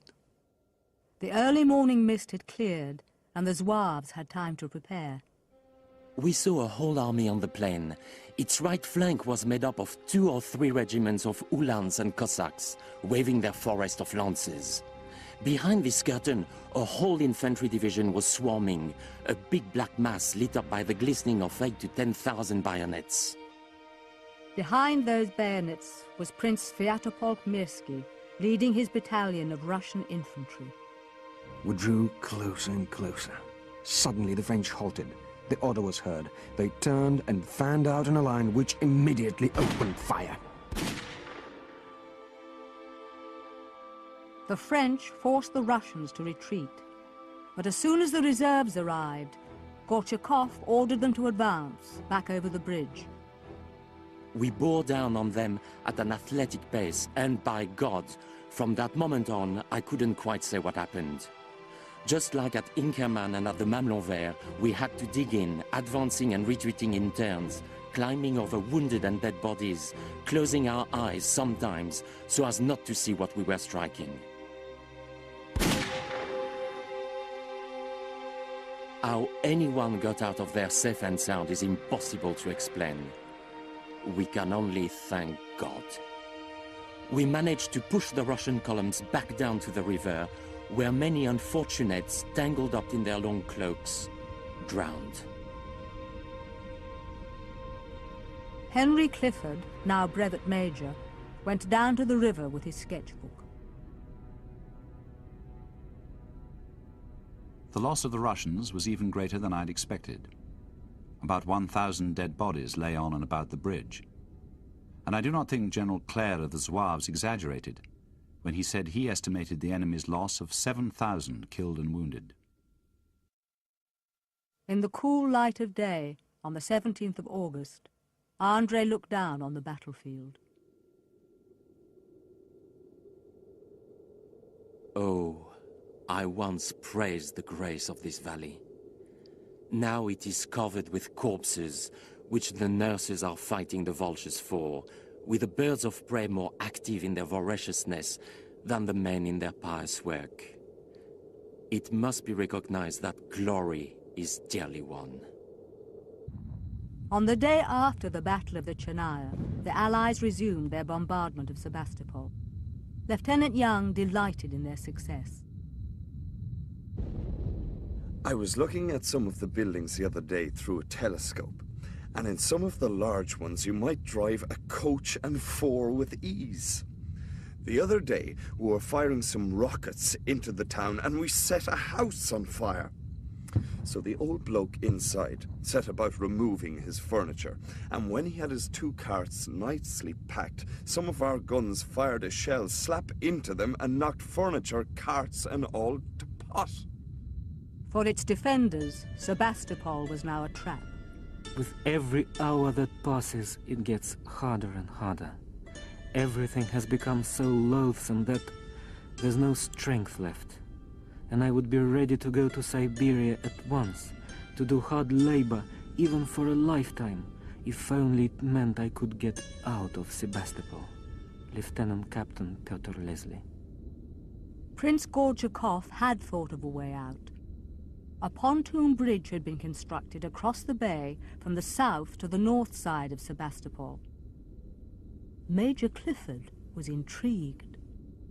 The Russians have finished the bridge, and we are on the tiptoe of expectation to know what is the object of building it. This morning was its first of completion, and thousands have passed from side to side over it.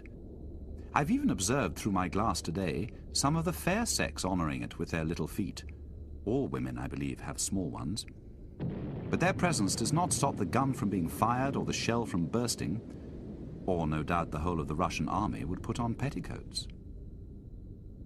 The Allies had never blocked off the route north out of Sebastopol. The bridge was to become the Russians' lifeline. They were now ready for the final act. Company Commander Yanuary Kobylinski was on the front line of the Russian defense.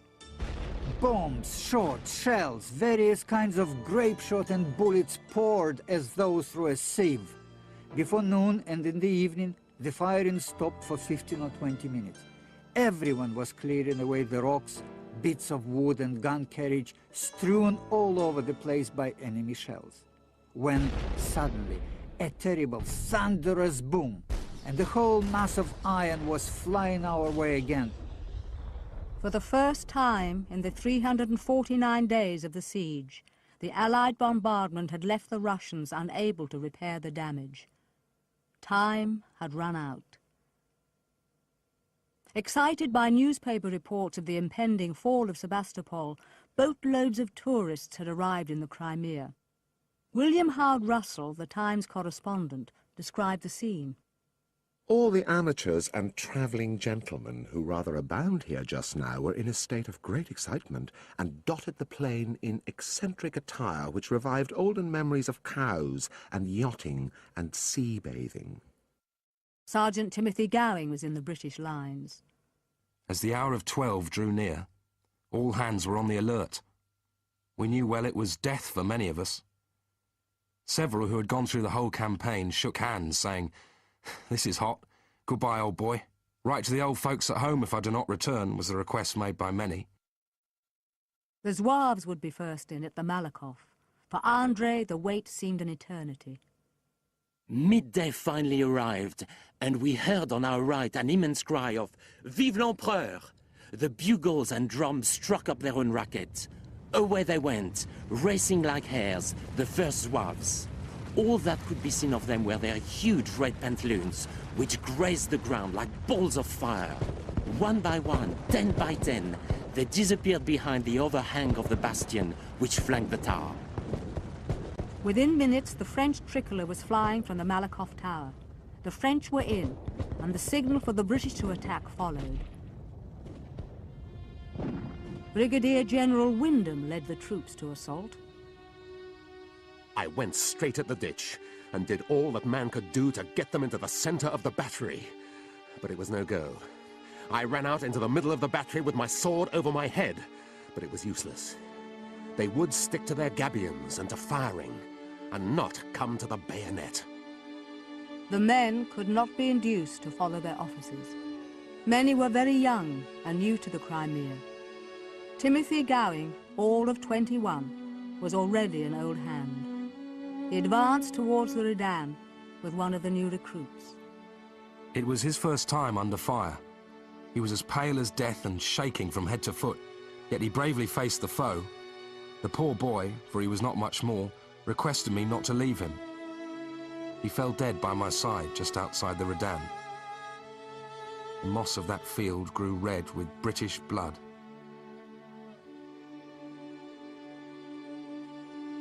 The British beat a humiliating retreat, but to save face, General Simpson ordered a fresh assault for the following morning.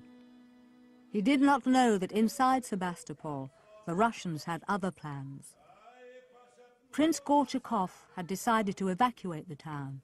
At 6 o'clock that evening, General Semyakin received the order.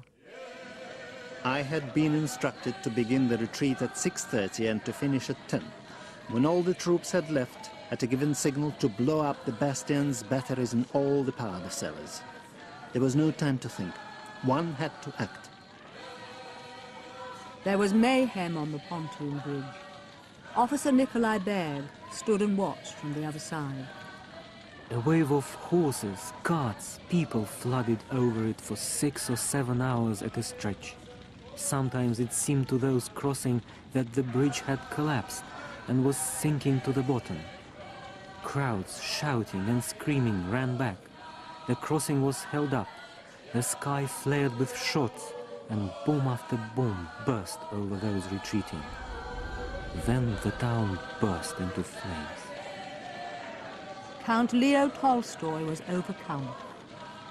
I wept when I saw the town in flames and the French flags on our bastions.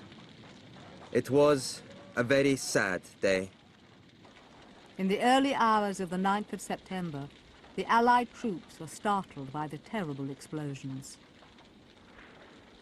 Major Clifford jumped onto his horse and rode on and into the Redan. I looked towards the Malakoff, and there was the French flag, the tricolour, planted on its parapet. Yes, the French had taken the Malakoff, but the English had not taken the Redan.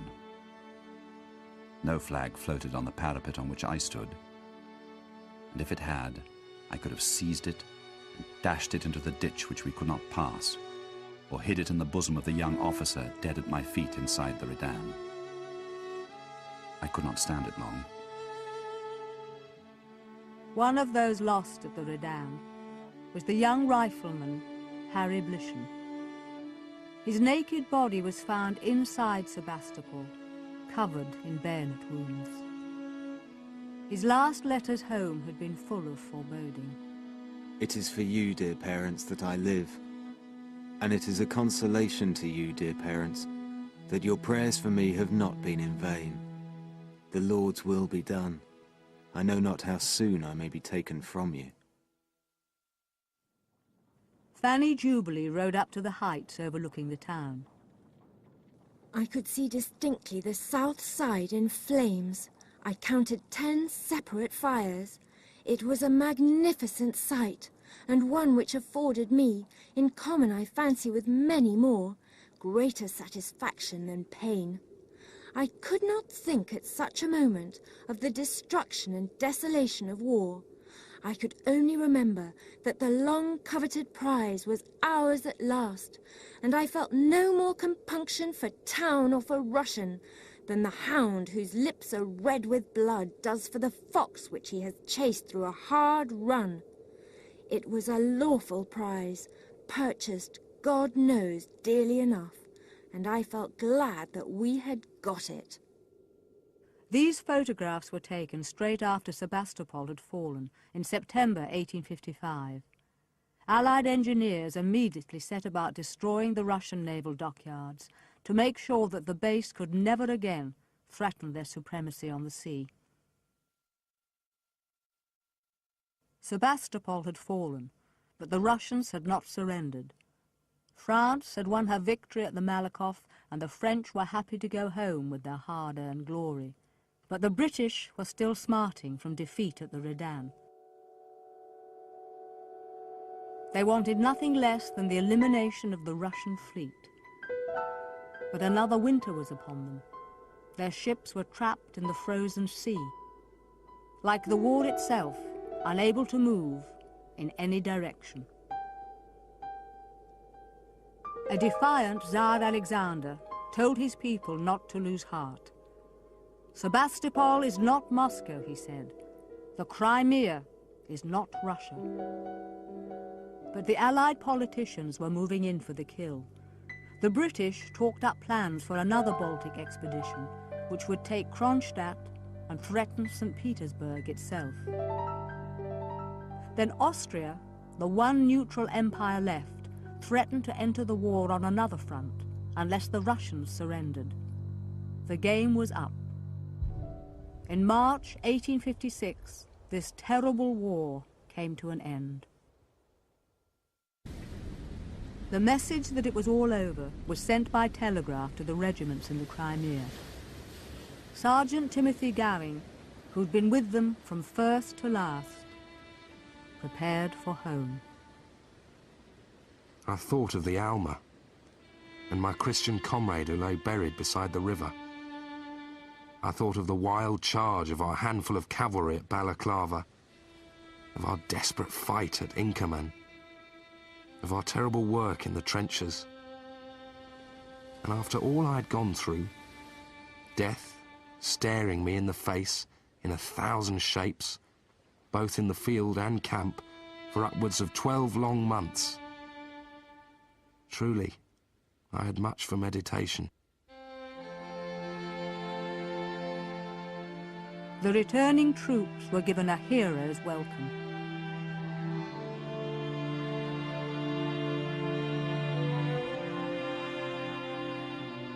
Queen Victoria decreed that all men who'd shown great valour should be awarded a new medal, her personal medal, the Victoria Cross, made from the melted guns which had once guarded Sebastopol. It had been the bloodiest conflict since Waterloo, but the British, with the smallest army, had come off lightest. Only 22,000 had died to destroy Sebastopol. Britain had won a stunning victory. The power of the Russian state was destroyed for at least a generation. In the interval, Britain had unrivaled access to the resources and lands of the rest of the world. The British set up a global empire.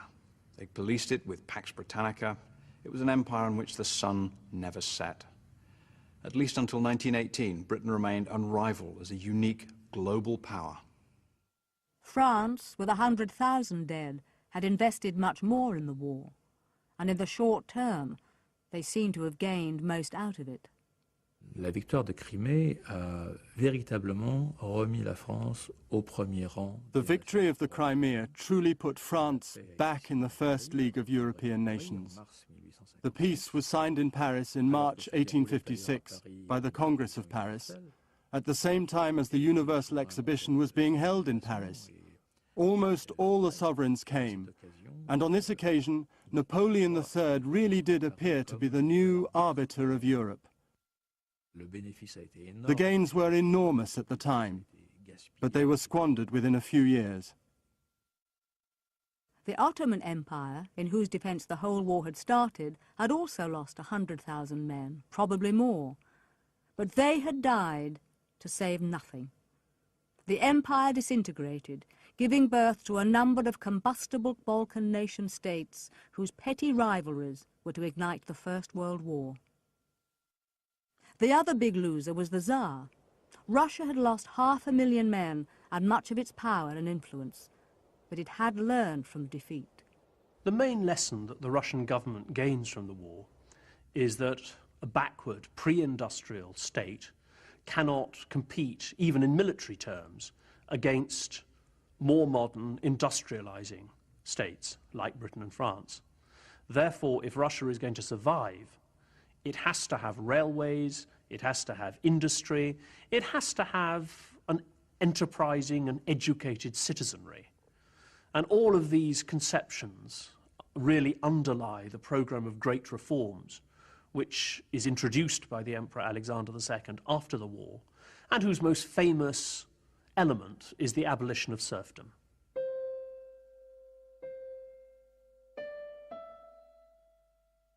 "50 years later, Russian survivors of the Crimean War posed in front of one of the first newsreel cameras. Some of them lived to see the Russian Revolution sweep away the Tsars. The world they had fought for disappeared forever. By 1910, when these French soldiers appeared before the camera, they were a last defiant memory of France's only victorious war in the 19th century. Some of these British Crimean veterans would live to see the far greater slaughter of the First World War. They too would see their empire go. Winners and losers, they had all fought in a war which had changed the map of Europe forever.